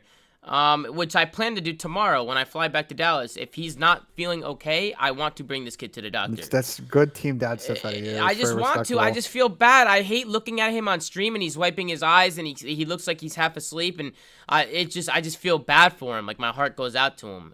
But it didn't stop him, and like we'll get to the second rotation of this map, but it didn't stop him from making like some really good plays this map. Like he might be feeling sick, but like his gunnies and his decision making still there. Yeah, no, really good plays, he's but a good player. I think Dallas blundered this map, like in terms of like some of the things that they were They might doing have and through a allowing to little bit. happen. Yeah, it was bad Mhm, to watch as a definitely- spectator. They definitely will point some of it out. I mean, as we go through it, I mean, Dallas got themselves up to a really good start. I'm curious, so I want to see how the New York Subliners sound. I actually didn't listen to this listening. I had the sound off. So let's go into to the listening and hear how New York sounds. Hold on. I see This will that. be nice. One's pad for sure. One's pad for Flat, sure. flat, flat, flat, dead. Nice, Dead. dude. One One more, more, one one more, more, one more. video, I got you real Back quick. up. I'm helping you. I have One your more data. there. Nice. That's one. Staying Actually. down. I'm looking Jin from top. I spawn back P2. We're good. I have your boxes. They're all I'm gonna be gonna Hulk side, slide. guys. Top plat, top plat, top plat, dead. Going in Hulk, Hulk, dead. Hulk, One shot Hulk. dead. I shit on another one back. Nice. One flat, jumping on you. Turn. Flat, rails, Okay. rails, rails. Oh, mid, rails. Rails Big dead. one. Nice. They could spawn green. I spawned right side. I just flipped out. Yeah. Yeah. One's getting a split. I'm one One's shot. Hulk dead. now. Ender. I'm Dead. pitching him. Top green killed me. He's still top green. Shot Green weak. Parko. Border one shot behind Border float. one One shot. He's green Border again, two, green again. One shot in Easy hill. One PT. top green plat. GG, I was playing Yo, right. one's Right here, Hulk, one's right Hulk, here. one's Hulk, right, time, man. guys. Yeah, huge kills over, guys. I'm watching Arch. One more time, man. Same Yeah, he didn't push Arch. He's I'm still a- a green or P2. Yeah, Let me yeah. go cast stairs. Hold on. After green. There's 2 times. 2 P4, guys. 2 P4. Rails weak. Rails Rails and one weak. P4. Yeah, shot deep the green still. Yep. Just keep him chopped in. One got a box to split then. Nice. Missing shots here. I'm on new time. I got Ender mid. He's Limit on float, the right? E-box. On E-box weak. Dead. That's hand. He's in One bricks. more oil. Yeah, Clay, yeah, one's oil. He's just saying live oil. I'm coming behind him back bricks. He's weak. getting back off Bricks. split. Shot Z, bricks. Arch. And we'll get a back off split. Oil, Arch, Arch, Arch, oil, Arch. guys. 2 mid map, one in hill. Ants brick side. Work left side together. Yeah. Go together. And one shot. Yeah, two in Seeing your live Ender alley, in guys. hill, Ender in hill. I'm seeing live Behind the alley. Tetris edge, maybe One's dark. alley. One's One's cast alley. stairs. One's He's cast close stairs. fork. He's He's close fork. boxes. Cast stairs dead. Ender dead out of I'm hill. watching Ali with you. One's I arch. can't Arch, break, one's I can't break. Arch, guys. Look at him bricks Arch dead. dead. Nice. 3 down, guys. Nice, 3 down, nice, guys. you get time? I got you. Yes. Yeah. After You go green, for after this green. one, I'm Mac, gonna or go I'll mid. go. Spawn float. They spawn Okay, float. okay. There's You 2 can go float. left. You go left. 2 float. Go They back, might hit right ammo. dark. They're might hit green. Big kill Yeah, shot. look One's at gonna be in the back. Yeah, Yeah, one one's spawn gonna back be left. back. I was playing for One my just mid. say that float. One more in hill, Yeah, and big yeah, door yeah. hill. One's float. Just play through green. Play Yeah, through one green. float. I need a right side time. 2 Play in hill, wait. man. Close, 2 in close, hill. Left side time. 2 in hill. 2 in hill, guys. 2 in Ender hill. dead. I got All one side for bricks. me. Brick Hold side. Brick on, side. hold spawns. They're spawning back alley, guys. Yep. They're gonna be coming Try to green. play too well. Tetris, Try to play Tetris, too well. Tetris, heady. One shot, Shotzi. There's one they're better listening. Yeah, great listening. I mean, a lot of small talk coming out of other guys. One guy I really want to shout out. I know a lot of people always talking about Paco, right? Because it's not his first language. And, he's been putting in a lot of small talk as well. But come on, man. This guy, Mac, is doing it all. He's bringing the small talk. He's bringing the gunny. I mean, Mac was a very quiet kid when we first picked him up. He didn't have a lot of those intangibles in his communication. And to see him calming like that, it just tells me that this kid's confident and he's starting to come into his own. He's starting to just really, his personality's starting to come out a little bit. And I just love to see that. I love to see that from Mac, stepping up, telling them to fill in green and small talking here or there and calling out and bringing some energy and most importantly, showing it on the scoreboard. So, listen, I know I'm like the biggest fucking New York meat rider and everybody's probably sitting here like this you fucking love that guy. shit. Everybody, Zinni, you're the last one to talk. You're always got your knee pads on, bitch. Oh, no, I don't. It's very different man. as well. These people threw me to the curb like a fucking empty bag. I don't know. Either way. Listen, fuck you. Listen, this guy, Mac, is on another level right now, and he's starting to hit form, and I'm so happy that fucking they brought him back into the team because there was like a couple days where they weren't even practicing with him, and they were thinking about putting him to the sideline, and personally, I thought that was a huge mistake. So to see him back and doing his thing and hitting form, and for people to notice it and finally see like how good this kid actually is, it makes me very happy. It makes me very happy. So I'm just very I like watching these guys play. It excites me. Tom, I love you. I love all you. Zoo Mafia. Enjoy the rest of the flank. Where the kids fuck out are of you here. going? Where you going, Zane? You're all pissed off now. No, I'm not. I'm not gonna self-promote. You know where I'm fucking going. I'm gonna head out, and then after you're done with the flank, you should hit me up. We should play some Warzone. All right, I'm down. You're going to be streaming? That's fine. You can self-promote. Zinni's going to be streaming at twitch.tv/methods, man. Go drop him Nah, a but follow. you stay show here, him and if some you love. do come over, you open me up another tab, and you watch Tom till the flank's No, over. after the show, you know what I'm saying? Hey, people can open Make up sure, two make sure you have the tabs. sound up too, so Zen gets a view. What otherwise people it's a cut. can't open up two tabs to go show you some love. Hit a follow. Wait, is that how that works? You have to the sound on Yeah, the view? I'm pretty sure that's how it works. Really? If you have the stream media, you don't get a view. Real Really? quick on topic. There was a bunch of people like tweeting me because I was talking about this match on Twitter, saying that New York got like a blessed spawn. Does anyone know that where that was? Because I didn't get to see it like Yeah, in its I completion. didn't see it either, so I wasn't really sure what that's referring to. Okay, never if mind. anybody in the chat wants to tell us, I heard people talking about a spawn once when I was doing the watch party, and it looked completely normal to me. Yeah, So if you guys maybe. can find, people are saying it's in the P5. There was The a weird P5. spawn Okay, in we'll P5. keep an eye out for it. Keep an eye out. Well, New York, Yeah. they're trying to make the comeback, right? They're down. Dallas has a great lead going back into this P4 hill. You know, they do have full control. Dallas is in the hill right now, and you know, you got a lot of New York honestly just making a lot of individual plays. I feel like New York they stayed composed and they try to stay disciplined, and you know, they really fought back into this one, and I just think it shows the passion and the grit that this team has, and it makes me very happy. In terms of like the weird spawns coming in, we'll take a look and see if we can see anything. But New York were able to break in and break a couple of these hills at the end and just fight back. And, you know, something, it was good to see, Ben. Yeah, I think this is. That's what they were talking about. I'm pretty Yeah. sure. Yeah. Right here? We gotta. Yeah. Hold on. We gotta see this. Let me see. They're not blocking anything. I mean, the spawn was completely open. No. Go back. Go back. being A blocked lot right of now. spawns are being blocked. No. Yeah. Go back. Go There's back. a lot Go of back. there's a lot of bullshit going on. 100,000%. Wait Right here. a minute. Pause. Yeah, we right have here. to slow this down, like literally frame by frame, because Look this at is this. bad. We can do that. Hold on, give me a second. You have It a was guy. like 2 seconds. It was like slow down like 2 seconds in HP. Okay. So stop it at like 1 second because we gotta read. We gotta read here.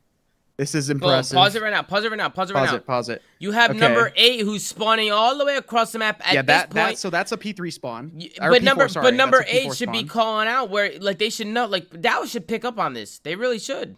They should. And bro, if number 8 spawning there, where do you think the that next? means that means that they're spawning. They should be spawning P3, or they're gonna spawn behind them in the brick alley. Right. So let's. And keep number it going. 7's kind of pushed up as well. And then the guy from New York spawns next. He gets that back spawn. And then when he gets that back spawn, everything else is blocked. And the next guy from Dallas spawns, if I remember correctly. That's a really weird situation, Tom. Because listen, that is a weird fucking spawn, and I'll tell you why. Because one, You want him to P3 spawn on number 3. P3, it's not even that. P3 is literally like flipping. So it's literally like it hasn't popped. So you see how like on the timer it's still locked. Mm-hmm. Technically, it hasn't popped. So if anything, this actually is good information for people that play. No, The hill Chris, spawn's it's popped. actually- It's popped. Oh, The well, it other says hill, locked. P3. No, but P3 is gone though. Well, no, this is what I'm saying. I know P3's gone, but it's not like actually up yet. So even if the hill's not actually fully active, the spawns actually flip, and that's literally why that happened, because of that exact timing. That's I actually personally crazy. think nobody, the P3 went away, and nobody from Dallas was blocking or anything. They should have picked up on that. If anything- especially with number 8 Was from somebody, Dallas was somebody spawning in Dallas all in the way bricks? across the Was map. somebody in Dallas in bricks? Because the only other spawn that he could have got would have been a spawn literally bricks. No, I think someone from No. New York was bricks. Yeah, they had 2 guys bricks. Like you can spawn on the top left corner of the minimap, like where the green Yeah. crate is in that alley, like right there. And damn, dude, that's actually tough. It's an interesting spawn. It makes sense, but it's also a very hard read. Well, Like they watching get it put in back. the blender because of this. Because look where they spawn now. Yeah. Oh Yeah. my God, that's actually that's. And now the crossfire set like this is essentially trying to break like P4. Like good luck with this setup. Such an And then they interesting get flipped situation, back. right, Chris? It's that's just a that's weird- so niche. Like that's like a 1 in a million. Like Eh, based off the timing. It's like of the one hill. of those things where it makes sense, but in a game you're not reading it. You're not You know reading what that. I'm saying? You're, Like, it's you're not like, reading that. Like I was saying, Dallas should read that, but at the same time, I'm watching it back now, and I'm like, you know what? It's probably easy for us to read, but at the same time, in the heat of the moment with Dallas, there's no way they were reading that shit. There's no shot you're reading that Yeah, yeah. that spawn. It's just it literally happened as the hill was popping. Yeah, So yeah. even if you look at your scoreboard, you would probably think that he spawned like either brick or towards the vent, But like dark. even after that spawn, I mean, Dallas was spawning out towards that P1 side, and then New York was able to get some kills, push through, and flip back. I mean, look, the flips are coming all over the place. Oh, this was bad. This was bad right here. He was blind for a second, but still, look at this. Look at this 2-piece that he got. That's a huge That is two-piece. that is. But then I literally got worried unacceptable. because look, they're splitting out again. See how, which like even right there, I'm surprised that was flipped. Well, Like, that's it's- no, that's normal. It's That's normal. It's normal. But like usually with a guy Tetris, like usually if you have a guy by Square or Tetris or like anywhere around there, usually they spawn. They're good. Like usually you're blocking by being there. Yeah, I think either Clay's the one that caused it, or somebody by P4 is the one that caused So that. they split. pushed up too fast. Or Yeah, too far. yeah, They too far. pushed up too far. In this game, actually, this is actually a fun fact. This is for anybody that plays competitive. So, you start actually influencing and opening spawns as soon as you cross past the hill. So, like usually on every single hill, there's 2 sides to it. There's like the one side spawn, and then the other side of the spawn. As soon as you cross your body over the line of the hill, you actually start spawning, like influencing spawns and opening up spawns behind you. Like it's actually somebody a thing. said, "No, that's a Luma. If NYSL got that spawn, Tom would have been going nuts.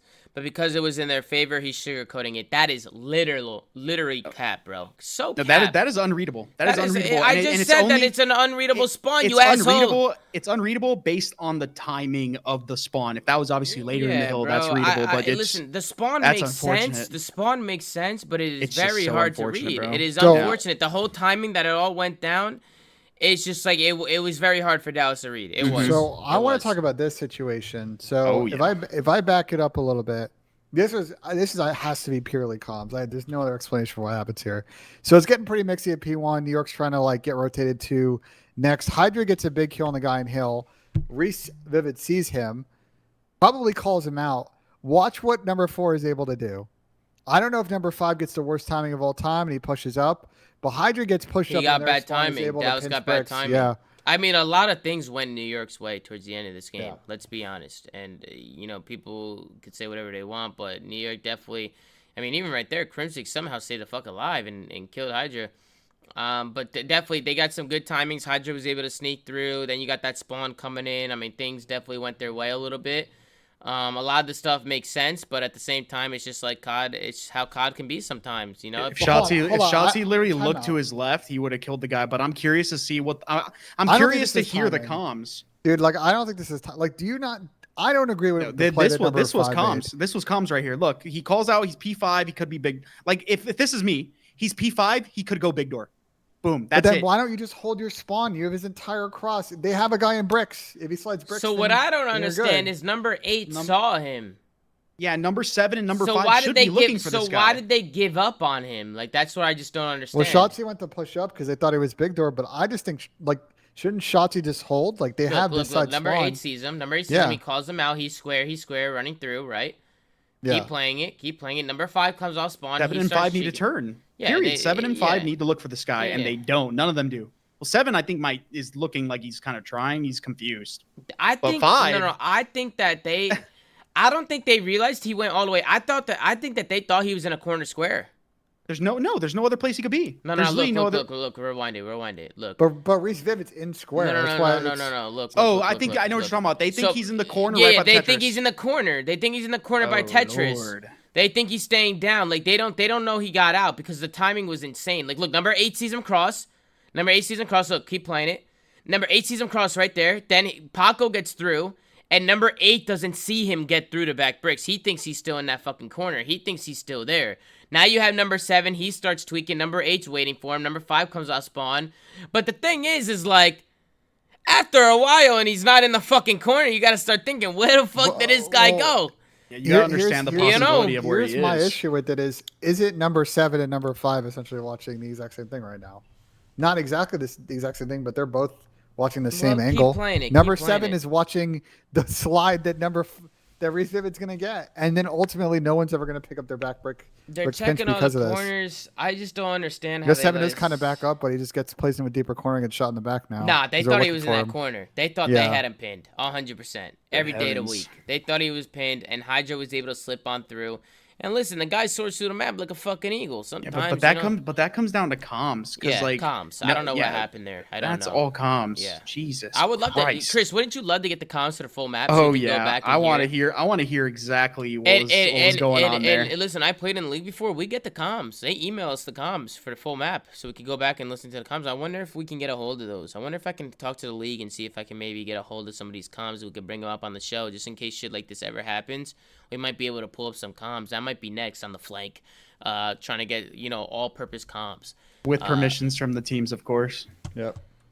Maybe. I mean, That's I mean, at the end of the day, if anything, the teams would love to. I mean, it would make them look better if we get the comms, because then it would actually, instead of them looking dumb as fuck, we'd actually be able to break it down and hear what they were saying. Yeah, I guess. Unless their comms were absolute dirt shit, and it just made them look even worse. But whatever. New York, they end up coming back. A few things went their way, right, with the spawn, and then the timing right there at the end. I think they definitely clutched up, and things went their way. So New York, they're able to clutch up that first map and go up 1-0, and then things get a little mixy here. We go into a raid S&D. Dallas are able to get this bomb down off the rip, and New York, they're able to clutch up and shit on some people here. Shotzzy gets absolutely smoked right here by Hydra, and Clay with a big two-piece, and I think Clay made a little bit of a mistake here. I think Clay, he went for a little bit of a body shot, ladies and gentlemen, and we know what happens when you go for the fucking body shots, you know. He goes for the body shots, he defuses the bomb, and it was downhill from here. It was down. Yeah. Clay shot the body. I'm in the watch party standing up. I said, fuck you, Crim, fuck you. Shitsy and shit. Like, listen, I'm just talking shit in the middle of the game. I respect everybody from Dallas. Also, we were but talking about how we want to see Reese make a difference in their S&D, and seeing just from this map, he did just that. I remember watching Empire play this map, back when they had Hook and they were really indecisive and they weren't playing very well at all. So to see them win this map and obviously have a really good showing versus New York here is promising. No, if anything, Dallas played great in the S&D. They arguably could have won the respawn, the first hardpoint. They could have been up 2-0 in this series. They really could have. I mean, New York, they got to go back and make sure they're really watching this and breaking this down, because this series could have went south very, very fast. And that's why I wanted to give credit to Dallas, because I have been one critiquing Dallas a lot. And that was because I just see such a high ceiling with these guys, Chris. Like, a lot of people always say I'm a Dallas hater, but if I'm hating on you, it's for the most part because I think you're a lot better than what you're showing. You know what I'm saying, Chris? yeah, I mean, I'm the same way. Like, if I critique somebody, like especially like a teammate, it's because I want them to do better and I know the potential. Like, so I agree. It's just like a potential thing, and I think Shotzzy has been great for these guys. I mean, Shotzzy has been on another level. His playmaking ability is insane. Just like the way he reads the map, and then when he's in sticky situations, the way he uses his movement and his shot to get out of things, it's just incredible to watch. I mean, he's just he's just a super talented player. Ever since stage 2, he's just been getting better and better and better, and love to see that for that team. He just he's hitting that form. It's getting to that time of year where, this guy's got a buzz cut now. He feels a little bit more loose. And he's hitting that MVP form, guys. And it's just like, it's one of those, it's a scary sight. It's a scary sight. I mean, this kid can play. And a lot of people have their hands full, and I think he's putting the team on his back a lot of these rounds. Like, a lot of time, we saw Illy stepping it up from here to there. He showed some struggles again in this series, but at the same time, Illy shows a lot of signs of life as well. Crim6 and Vivid. Vivid played great today. We got to give a shout out to Vivid, because this guy has been playing absolutely insane.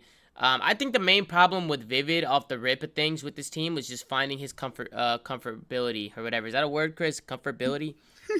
Honestly, I don't know. I don't want to be wrong here. Yeah, I don't know, guys. I don't know if comfortability is a word, but I'm making it a fucking word. How you doing? And he just seems like he's getting a lot more comfortable with these guys. He's starting to find his confidence a little bit. He actually reached out to me and was talking to me a little bit about how he's joining a new team. He's trying to find rhythm. He's in a little bit of a slump. Is there any advice? And I dropped him some advice, and all of a sudden this guy starts frying, and I'm sitting here like, well, fuck, I shouldn't have gave this guy advice, because he almost beat our team today. But he's been playing really well, and I want to give credit to the Dallas roster, because I think this was an incredible series. And I think the main thing with Dallas was just getting that map control, and I'm sure they did a little bit of VOD watching, and they've been doing their fucking thing, this map. So they were able to tie the series up at 1, Ben. Yeah, and then you want to talk about the control?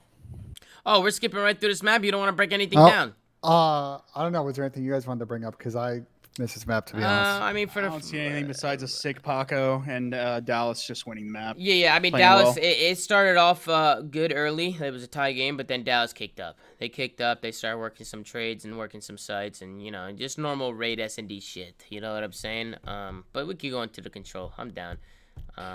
It's nice to see these Dallas guys kicking up, because these guys have such a good team, such a good roster. It just makes, it makes me, even though they're going against New York, I want to see these guys do well, because they're good people, good kids, and they're doing their fucking thing. But then we go to a Garrison control, Ben.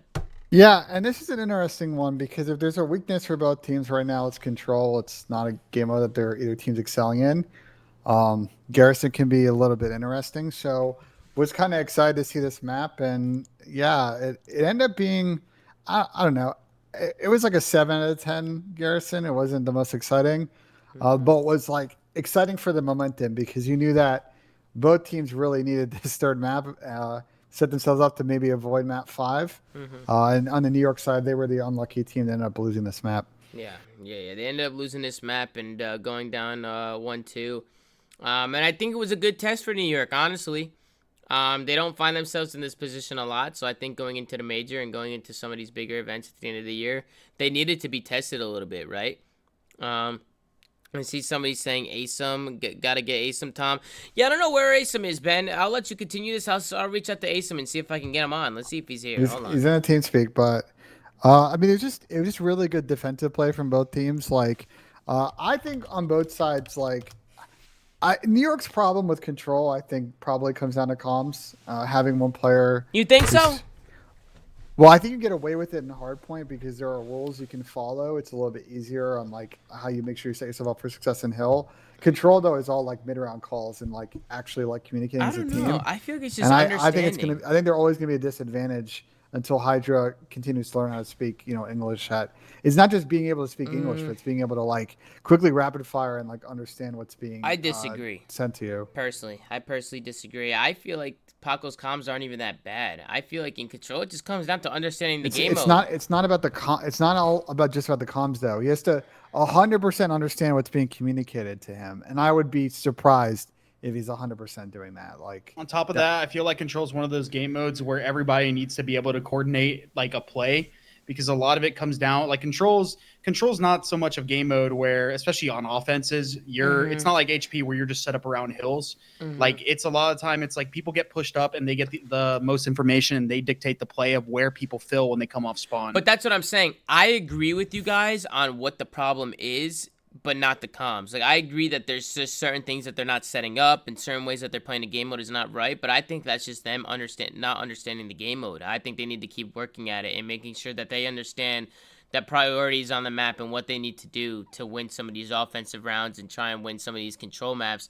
I don't know if comms is like the main thing that's hurting them there. I think that it's just that it comes down to them. I think they need to keep practicing and keep grinding and see if they can figure it out. I personally think they are going to figure it out because they do have a good team. I think Control comes down a lot to slang and stuff like that. Like, it comes down to kills, right, and getting control of the map. It could be comms. I really don't know, but in my opinion, I don't think it is. Just because when we hear them in hardpoints and stuff, I mean, they're all small talking. They're all doing their thing. Like, I feel like they're completely fine. So I don't know. It could be a lot of things. It's not the issue of it's not the issue of verbalizing. It's like if you watch FaZe in Toronto play Control, they are very decisive as a team on when they spawn up on what they want to do. You watch all these other teams, and they struggle with that, especially New York and Control. They really struggle to make work on offense, and a lot of that is about controlling the game and not letting the game control you. Yeah. And I think this just comes down to understanding what they want to do as understanding system, and not just calling out. And everyone needs to be able to do that. Understanding and instructing, because like I said, if you're the furthest one pushed up on the map, you are the one with the most visualization of what needs to be filled and what is open. So you need to be able to guide your teammates, and that comes down to everyone. I know we can say here and target Paco, obviously, because his first language is in English, and he might not be that person on their team, having Clay, but everyone needs to be able to do that. Yeah. I'm actually gonna try and by the way, they were decent at Control before they had Paco, especially on Checkmate. So I just think right now the fit doesn't work, and they need to put a lot of work in and getting better in this game mode, because it's going to make it much harder to beat the better teams when they do end up matching up against them. Yep. Yeah. We actually have Crim6 coming in and with a tweet. He's coming in with a tweet talking about the spawns. He's obviously bitching about it right now. Hardpoint. He went through that rough spawn. Listen, maybe I'm being biased here, but I personally think the spawn makes sense. No, it does, because I told you. So once the hill goes away, so once P4 goes away, even though the hill is locked and it hasn't fully popped, the new hills flip. So this is a P5 spawn that Paco is getting behind him, which in that scenario makes sense. Kind of. It's still so niche. It's so fucking niche, but it does make sense, kind of. The only reason why I feel like it makes sense is because number 4 was the next one to spawn up in the picture that you're watching right now. And you have number 8 who's blocking the despawn. You have number 3. The back spawn is wide open. If number 7 were to stay back, they would have pinned him gens. If number 7 was to hold, if he was to hold on that tank, they would have been able to pin them gens. But instead, he ends up pushing up. That whole back spawn opens up. It's open, because of where number 8 is. Remember when I told you in Hardpoint, when you push past a certain spot on the map or past the line, you end up influencing spawns, and that's what number 8 is doing. Yeah. And since there's nobody back there, it automatically flips over the spawn. Right, and that's what people are saying. Look at the next picture. I understand the next picture, the guy spawns here, but yeah, it's just like it's definitely a weird spawn. I think it's more weird to me that number 6 is spawning where they're spawning. No, Chris? I think number that 6 not is more the one weird?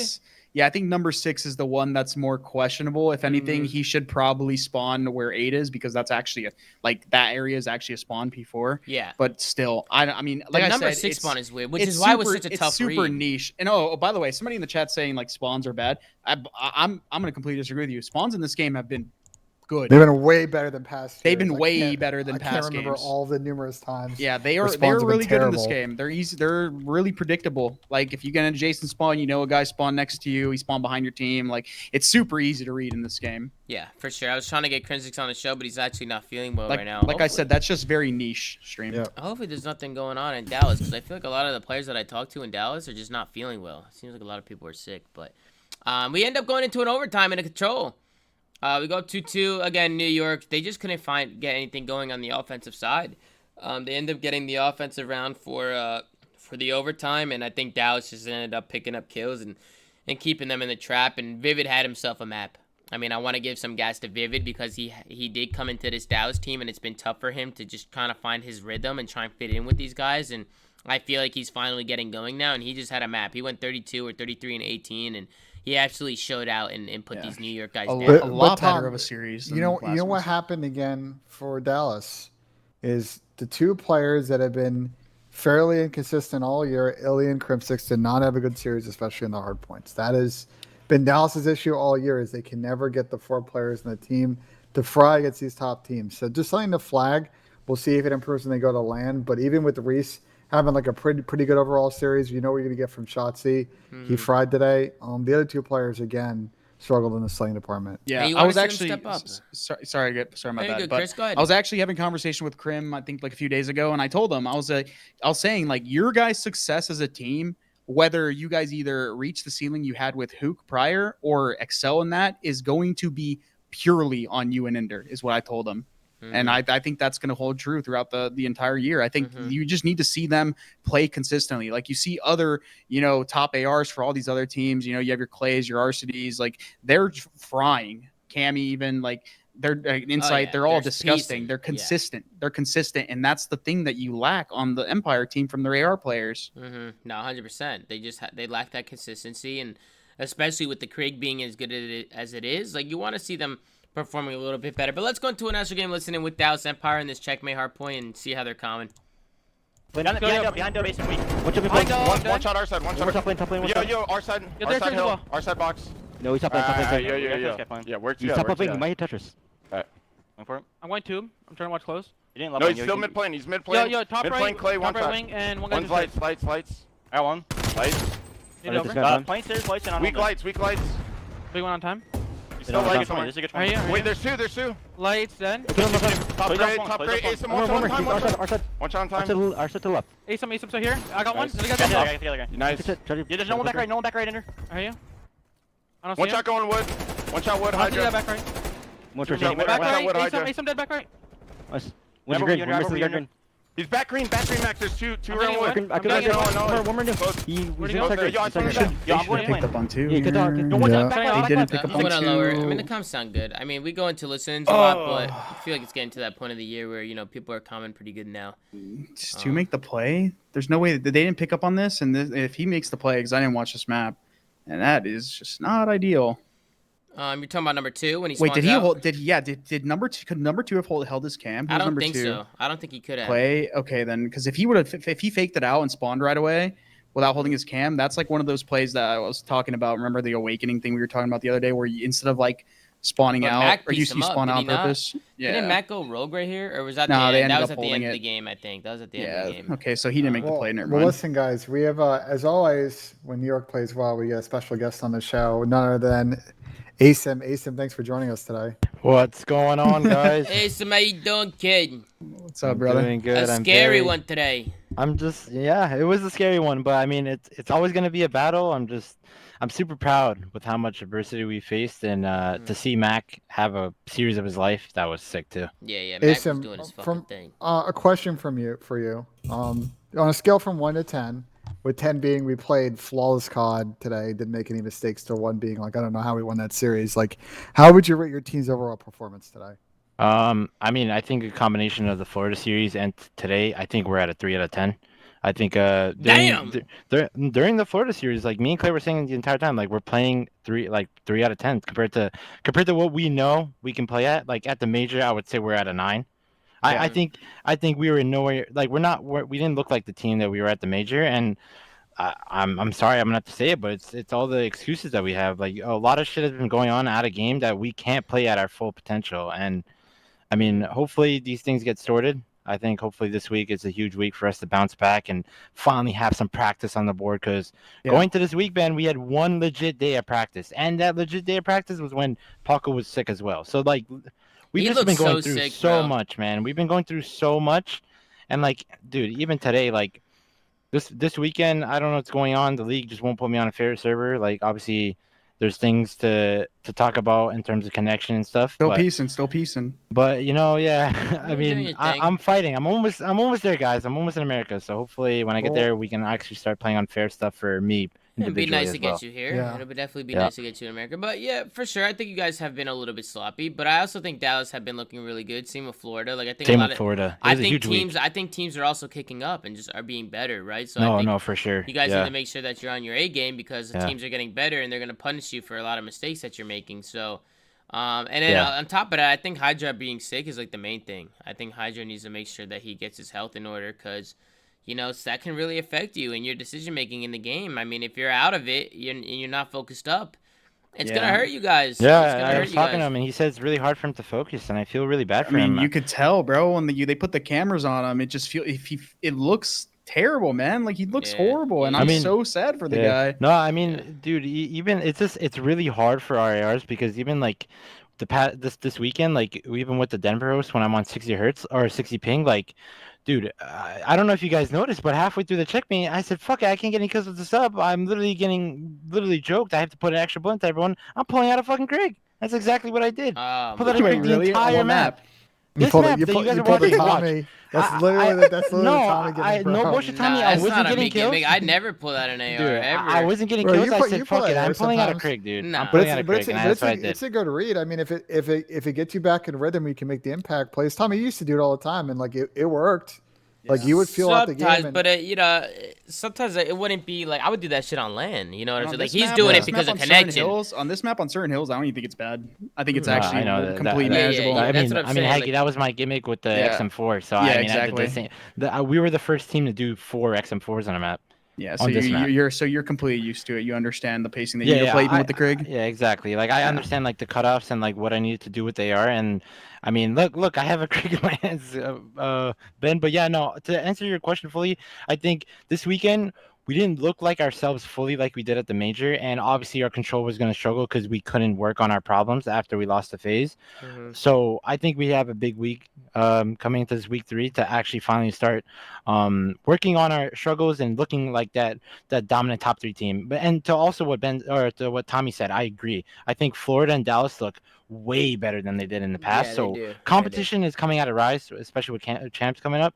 So like everyone's just getting better, and everyone needs to start improving. I think I would say I don't think the bottom teams were getting any better, but the mid-pack teams have shuffled a little bit, and Florida and Dallas are now bubbling up to the surface. With Optic is that next tier of teams down, and we'll see. I expect Optic to play well at LAN. Very curious for Dallas and Florida, depending on the draw and how they play, like how they stack up against you guys in Toronto and FaZe, for example. I personally cannot wait for that LAN. Like just being able to see everybody on stage and the cameras rolling, and just knowing that there's no fugazi in terms of like a connection and stuff like that. Everyone's on a fair playing field is going to be like awesome. Like I can't wait. It's going to be awesome for sure. I cannot wait to watch that. It's just a different energy. It's a different energy. Oh yeah. I think it's going to be really exciting to watch. I mean, I'm super excited just to do some shows after these LAN events. You know. After seeing people play on land on an even playing field, there's no excuses. People can't say anything anymore. Yeah, facts, exactly. So just being able to talk about it now on the show and just not having to have anybody just, make up, I'm not going to say bullshit because I think a lot of the excuses people make are valid, but just going back to that atmosphere is going to be great. But Asen, this fourth map got a little bit mixy towards the end. I think Mac makes a really good play pushing through and kind of flipping these spawns, and you guys are able to work some kills and break this P1 hill and just kind of close it out. But just good composure and discipline out of you guys, not to just keep flooding the hill and take some routes and make sure that you break on in and send this to a map number 5. 35 and 28 on the Denver with the Krig, bro. Like they just can't guard you, brother. Well, I think Crib got really unlucky here.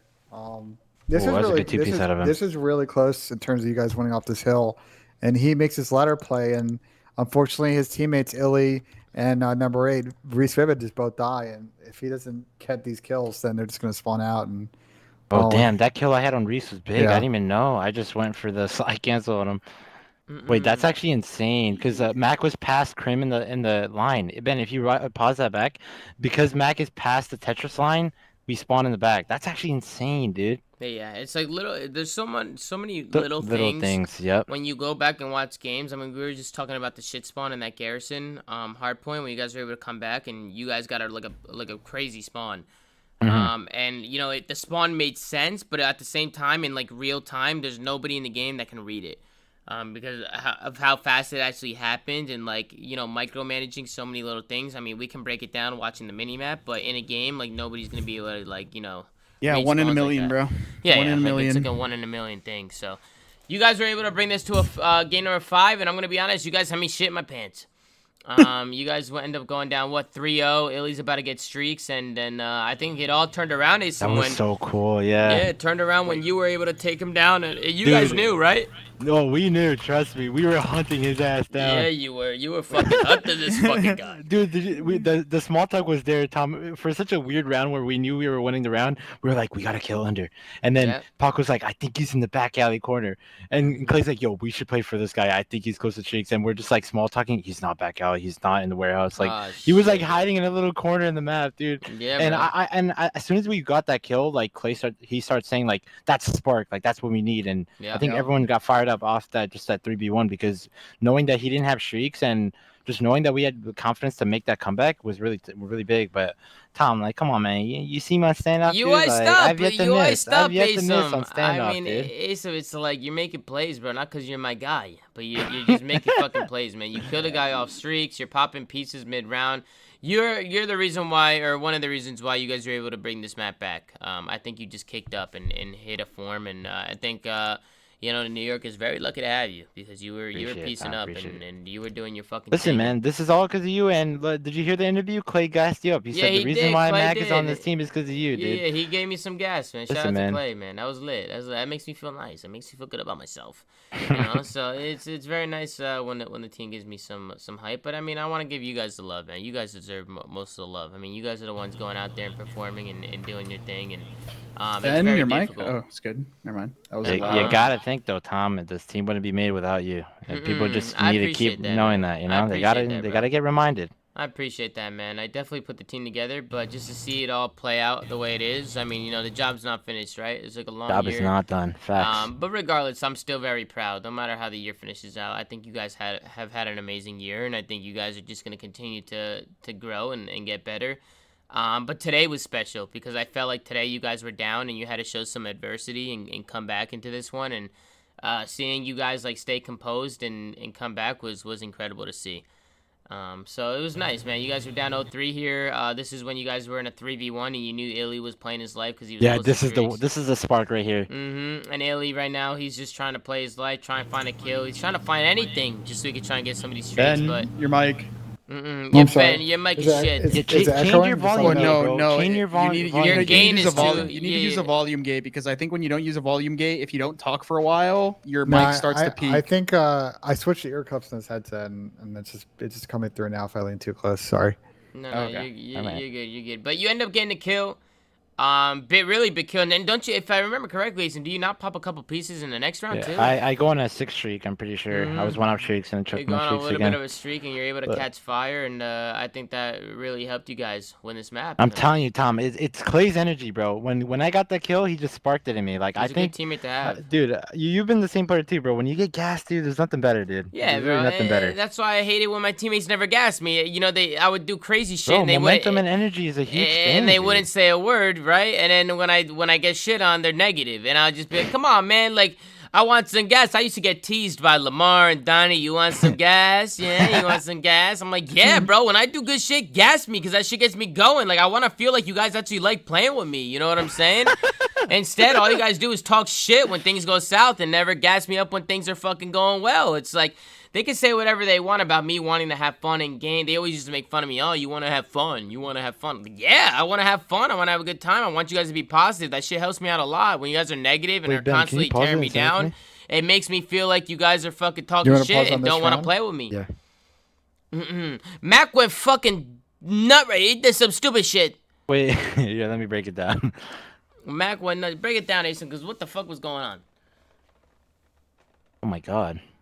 I rewind it back. So Oh, you okay, can okay, walk through okay. it. Yeah, so honestly, like the Mac jumping out at the top red was probably on me. I told him, so like first I planted the bomb, but then I switched it up mid round or like mid plant because Good I wanted switch to up. plant it for Yeah, our spawn. you see it from everywhere. Yep. And I just basically told Tom or Mac where to go, but I didn't know, to be honest, like from the spot I was at, like in boxes, that I could fully see the bomb, and that's why I had Mac jump out the red to like check it.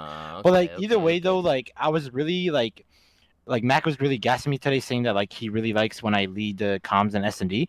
So I mean, I think a big reason, Tom, the reason why we went 3-1 in S&D this weekend was like, dude, I was just like leading people and telling them where to go and our setups and stuff, and like it was just really it felt really good that Mac was like gassing me setting for up it. plays. And I like that because you're a very unpredictable player and you like to take risk and switch things up. So I think having you calling some shots in S&D, I think everybody needs a call here or there, but I think the team having trust in you and allowing you to be confident in your playmaking ability and just kind of take control of the map is a really good thing, because I think you are a good player when it comes to certain things like that. You went rogue when Mac died. You fucking challenged Vivid like that. I was like, oh my god, bro, you went fucking rogue, but you ended up gunning him. So you guys end up going this round.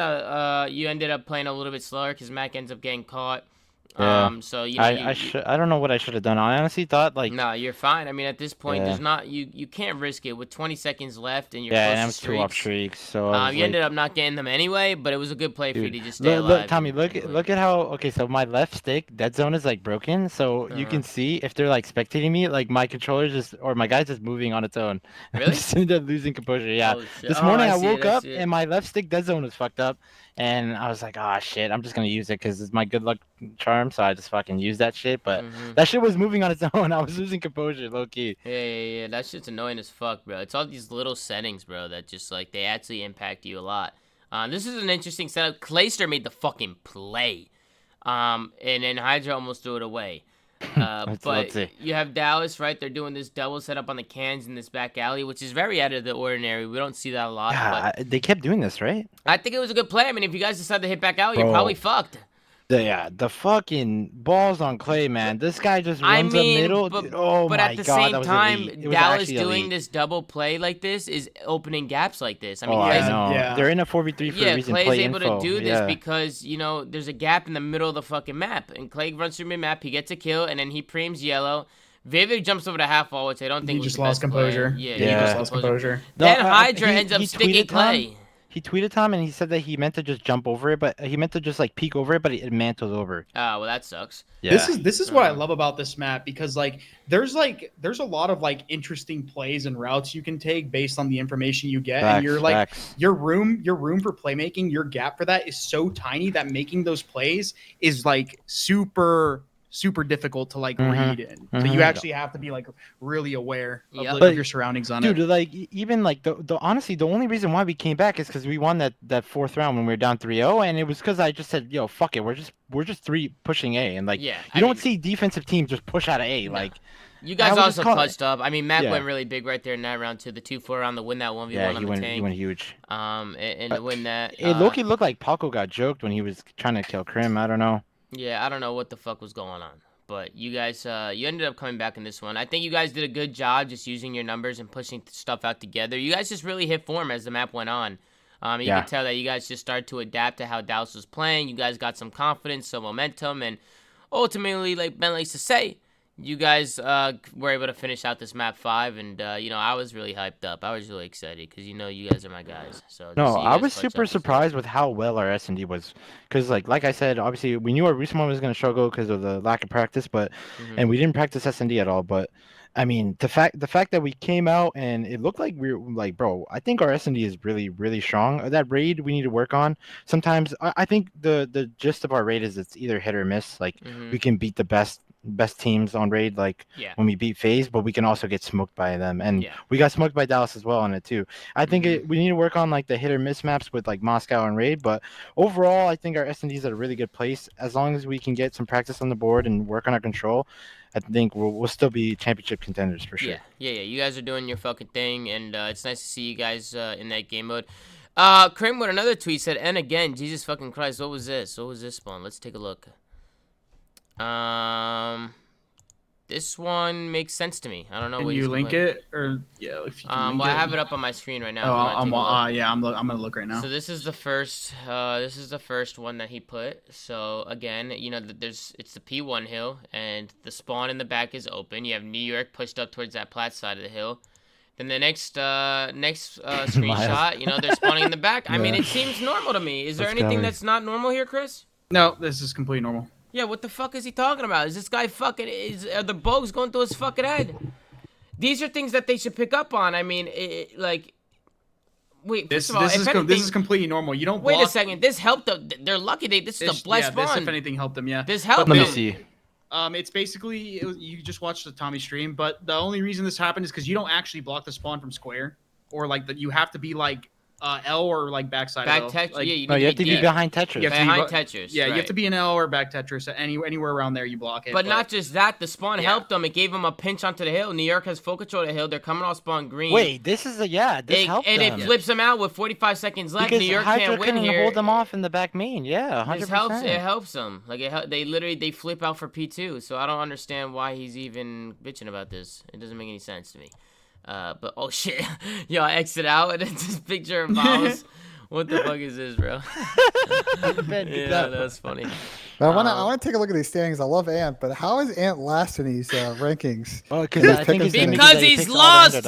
Is he just picking I'm pretty underdogs? sure that's his gimmick. He picks the underdog. Fair enough. I think that's his gimmick. Oh, it's his gimmick. I think underdogs are like now. No underdogs won today, correct? So underdogs are now like 2-17 or 2-18. No, you said 2-17 yesterday, so it's got to be like. There's 10 games every week, so it'd be 2-18. Yeah. Oh wow. And then let's go to the predictions, Benz. We got some matches coming up. Right? They didn't show the predictions card, so you're gonna have to just send you the website here. Yeah, that's fine. Link me to the website. We can see. There's probably only like 1 or 2 matches next. What is it? Another set of matches, or is it when does the major start? We got another 2 matches. It's the LA home series. The birdie. LA home series for nice. LA Thieves. Nice, so nice. Love that. Here's a schedule.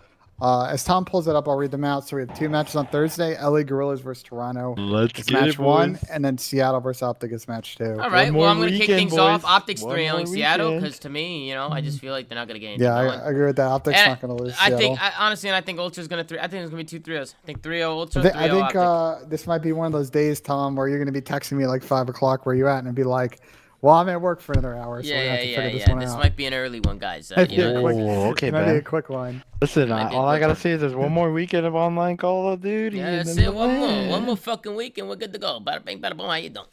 Bada boom. How you doing? Never forget. But I mean, I think we can all agree on this. No, I mean, come on. It's Seattle and LG going up against Toronto and Optic. I feel like it's big dogs. It's the guys at the top versus the guys at the bottom. We might see an upset. But for the most part, I think we're all gonna have the same predictions, unless somebody wants to go say something out of the ordinary here. Nah, I think if LG showed out this weekend, I think if LG actually showed improvements, but it looked like they kind of it didn't look like it looked like they got worse. So I mean, if you're gonna play Toronto and you don't look that well right now, if they don't just make like a drastic improvement this week, then it's probably going to be a 3-0, in my opinion. But, hey, we'll go into some questions in the chat, though. Hopefully, if you guys want to take a look at the standings have not changed at all, guys. I mean, the standings are completely the same as to how they always been. The top 8 has always been the top 8.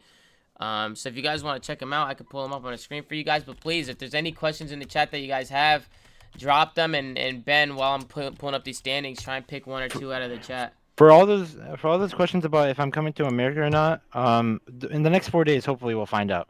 That's all I have to say, because even I don't know. We have LAG, London, Paris, Seattle from 9th to 12th. And for the most part, I feel like Florida and Minnesota are giving themselves a little bit of a lead. We're going to have to see a big major coming out of LAG to try and get close to maybe Florida or Minnesota. And then those guys got to fall early too. So we'll see how it goes. But right now, it looks like the top 8 is going to stick. Let's get some questions here. Yep.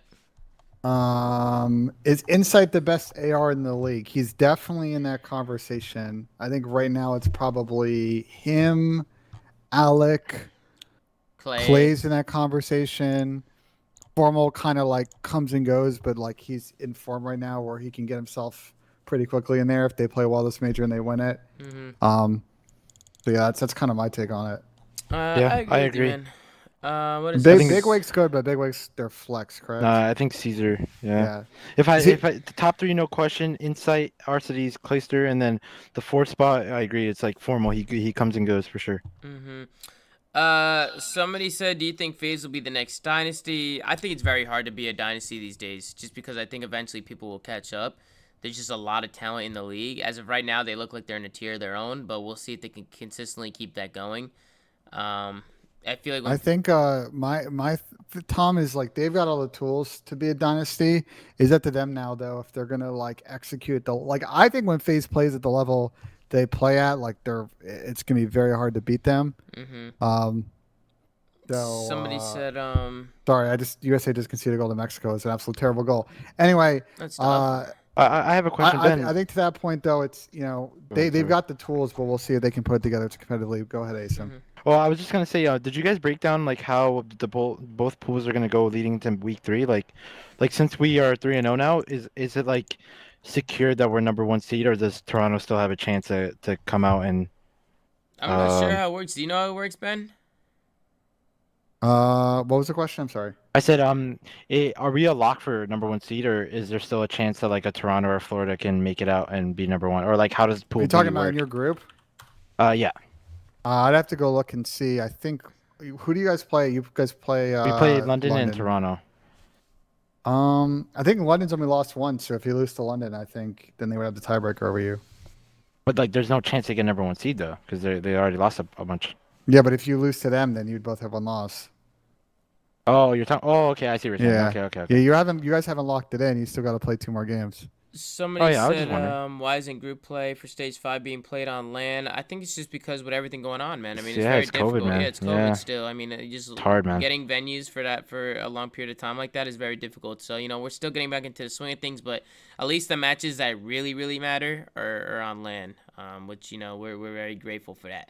So, we're not going to complain too much. Somebody wants to know, who, in your opinion, is the smartest COD pro of all time? People that come to mind: Rambo, Replays, Clayster, Parasite, etc. In my opinion, I'd go with Karma. A lot of people either forget or don't know how unique Damien's mind was. There's a lot of smart players, man. To just come out and say who the smartest one is so hard. Yeah, it's hard. I think everybody's intelligent in different aspects of the game. Yeah. There's so many between, like, I think Ace is a good one. I think Ace was a very smart player. I think Crowder Replays was like a very underrated one. I feel like people didn't give him a lot of credit, but I think he was very smart. Damien was a very smart player. He played the game a lot differently than a lot of other players. I think Looney was a smart one. Parasite, right? He's in here right now. Listen, man, there's so many players. It's so hard to answer that question, man. I'm gonna be honest. A lot of smart players. But we'll take one more question. Do you think any teams will make changes if they get bad results at the major? Possibly. I mean, we're getting to that point of the year now, right, where it's changes could benefit a team. Like if they have nothing to lose, you might as well just say fuck it. Yeah. But After see. stage 4, your roster apparently for stage 5 that you submit will be your roster for champs. So it's locked in. So that's the last window for any roster changes, besides obviously substituting like subs in and stuff like that. So if you're going to sign a player, you got to do it after or before the major. Yep, and I saw a question that somebody said, should 100 Thieves try reworking their roster? Should they keep it the same? I personally think they should give it another go and another weekend, but if it's not working and they just continue to collapse and can't find any W's, I mean, I think you could personally rework the roster. I mean, why not? I mean, if it's just 100% not working, you might as well give something a try. You know, at least try and mix things up, but... I mean, yeah, Tommy, you said it before. Like, I think the top 8 is kind of in a It lock. seems locked, but... It seems locked, right? And I think with LA Thieves, like, their mindset, like, I don't think it's about, like, securing top 8 because I think they don't have to worry about that anymore. But I think, like, with every other team, if you're going to make a change, it's to try to win. So if they're going to try to make a change and rework the roster, it's for that chance for them to win at stage 4 major, stage 5 major, or champs. Because now's the time where it's like, screw the placings or top 4 or what kind of team you are. You're going out there to try to win. Because it's coming to the end. Somebody said the last thing 100 Thieves needs is another roster change. I mean, hey, fuck it. Listen, bro, people want to see them just stick together and don't want to see them change, and let's see if they can turn things around, but they just haven't shown much sign of life. I mean, they have a great roster, and I think this roster was working good before the whole Hook thing, but it just hasn't been looking like that. And granted, today they played a team in FaZe, so I think we should give them another weekend and see how they do. But I could definitely see that team turning it around, but, you know, they're running out of time. So they need to do it quick. But I think for the most part, we can end it there. I think we had a good show. We went for a while today, so... You know, we had a long show, had some great matches to talk about, and, you know, it was a great show. I think, Ben, it's time. I think it's time for you to sing a fucking putt, kid. Sing a fucking putt. Let's get some energy in the chat. Let's get some wins. Let's see if Ben Genesee can get this one going, ladies and gentlemen. Ben Genesee, step it up. No socks, slippers on, shorts above the knees, tight-ass polo collar shirt. He's lighting it up. He's going to step up to the green. He's going to eye the hole. He's going to... try and sink this putt for the flank. He's going to line it up, and he sinks it! Ladies and gentlemen, Ben Genesee sinks the putt for the flank here on the final day of matches on this beautiful Sunday night. That was literally in. Wait, Tommy, have we been here? How long have we been here? What, the show? Yeah. We've been. This show has been going on for a while. It says you're live for 6 hours and 46 minutes. minutes. No, you did a watch party. I did a watch party. Oh, you were doing a watch party. Yeah. I was legitimately looking at my time like. Yeah. I did a watch party today. I was like, what? Because you know, it's my last day in Jersey, right? So I wanted to get a good stream in and make sure that after the show, usually I play games and I grind all night and I play a bunch of games and have some fun, but. You know, it's my last day in Jersey, so I want to spend some time with Mama, right? Spend some time with Mama and the dog, and you know, I fly back to Dallas tomorrow. I actually have a new PC that just got delivered, and I got a new capture card, Chris. I got a 3090. Oh, nice. So I'm gonna have to. If you need help setting up the dual PC, I got you. Yeah, I might need some help, right? Because I don't know what the fuck I'm doing. Unfortunately, all my stuff got shipped there too. Yeah, which is very unfortunate. So, you know, tomorrow, I don't know if I'm going to set it up tomorrow because I did want to get a stream up tomorrow when I land in Dallas, and I don't know if I'm going to have time to set it all up. Chris, how fast do you think I could get that dual PC set up, realistically? I mean, maybe like 30 minutes, an hour That's max. Not bad. We'll see what time we'll see what time I actually land there, but at the same time, I only have 2 monitors, and I could do a dual PC with 2 monitors, right? Yeah, you can. Yeah, 1 PC for each modder. It's really not hard to set up as long as you have everything that you need. So I'll definitely help you. Yep. I don't have any practice. I'll be free. I had to upgrade because with 1 PC and streaming stuff, Warzone just wasn't running. So I had to make sure, you know, I made some upgrades. And shout out to Zoo Mafia for supporting the stream and showing love. And, you know, we'll probably be live tomorrow, but, you know, definitely want to spend some time with the family before I leave. Yep, and the Logan Paul fight. Yeah, and there's a fight tonight, which would be nice to watch, right? I can go eat dinner, relax, have a glass of wine, chill with the family, watch the fight, and have a good time. But as always, man, it was an absolute pleasure to do this show in front of you guys today. I've been having an absolute blast. I absolutely love you guys. Shout out to Ace on Parasite Methods for coming on the show. And just thank you guys so much for watching, man. Make sure to go follow The Flank at Twitter. I appreciate you guys, man. You guys are fucking incredible. Thank you for coming on the show. It's always a pleasure. Make sure to go follow The Flank on Twitter, guys, at The Flank. Guys, please follow the stream. Make sure to follow the stream. I know a lot of you guys aren't followed in here, so make sure to follow the stream, and so you know whenever we go live, that notification hits your phone, because, you know, I'm on Just Chatting. You're playing other random games all the time, so I know a lot of you guys just find me through Twitter or Instagram or just, you know, on the Call of Duty game, so. Yeah, and if you have any Twitch Primes, make sure you drop them in the chat right the fuck now, baby. I like that, bro. I like that, man. It's been an absolute pleasure, Tom. I'm glad I've been on back-to-back days. Listen, I fucking love you. Bro. You to go. It's been an absolute blast. I'll see you next week. yeah. Appreciate all you guys, man. Make sure to like, Facts. comment, subscribe. If you're watching on YouTube, make sure to go to anchor.fm/theflank to check out all the audio sites we're on. Have a all good right. day. Make sure have a good day. Have a good fucking day.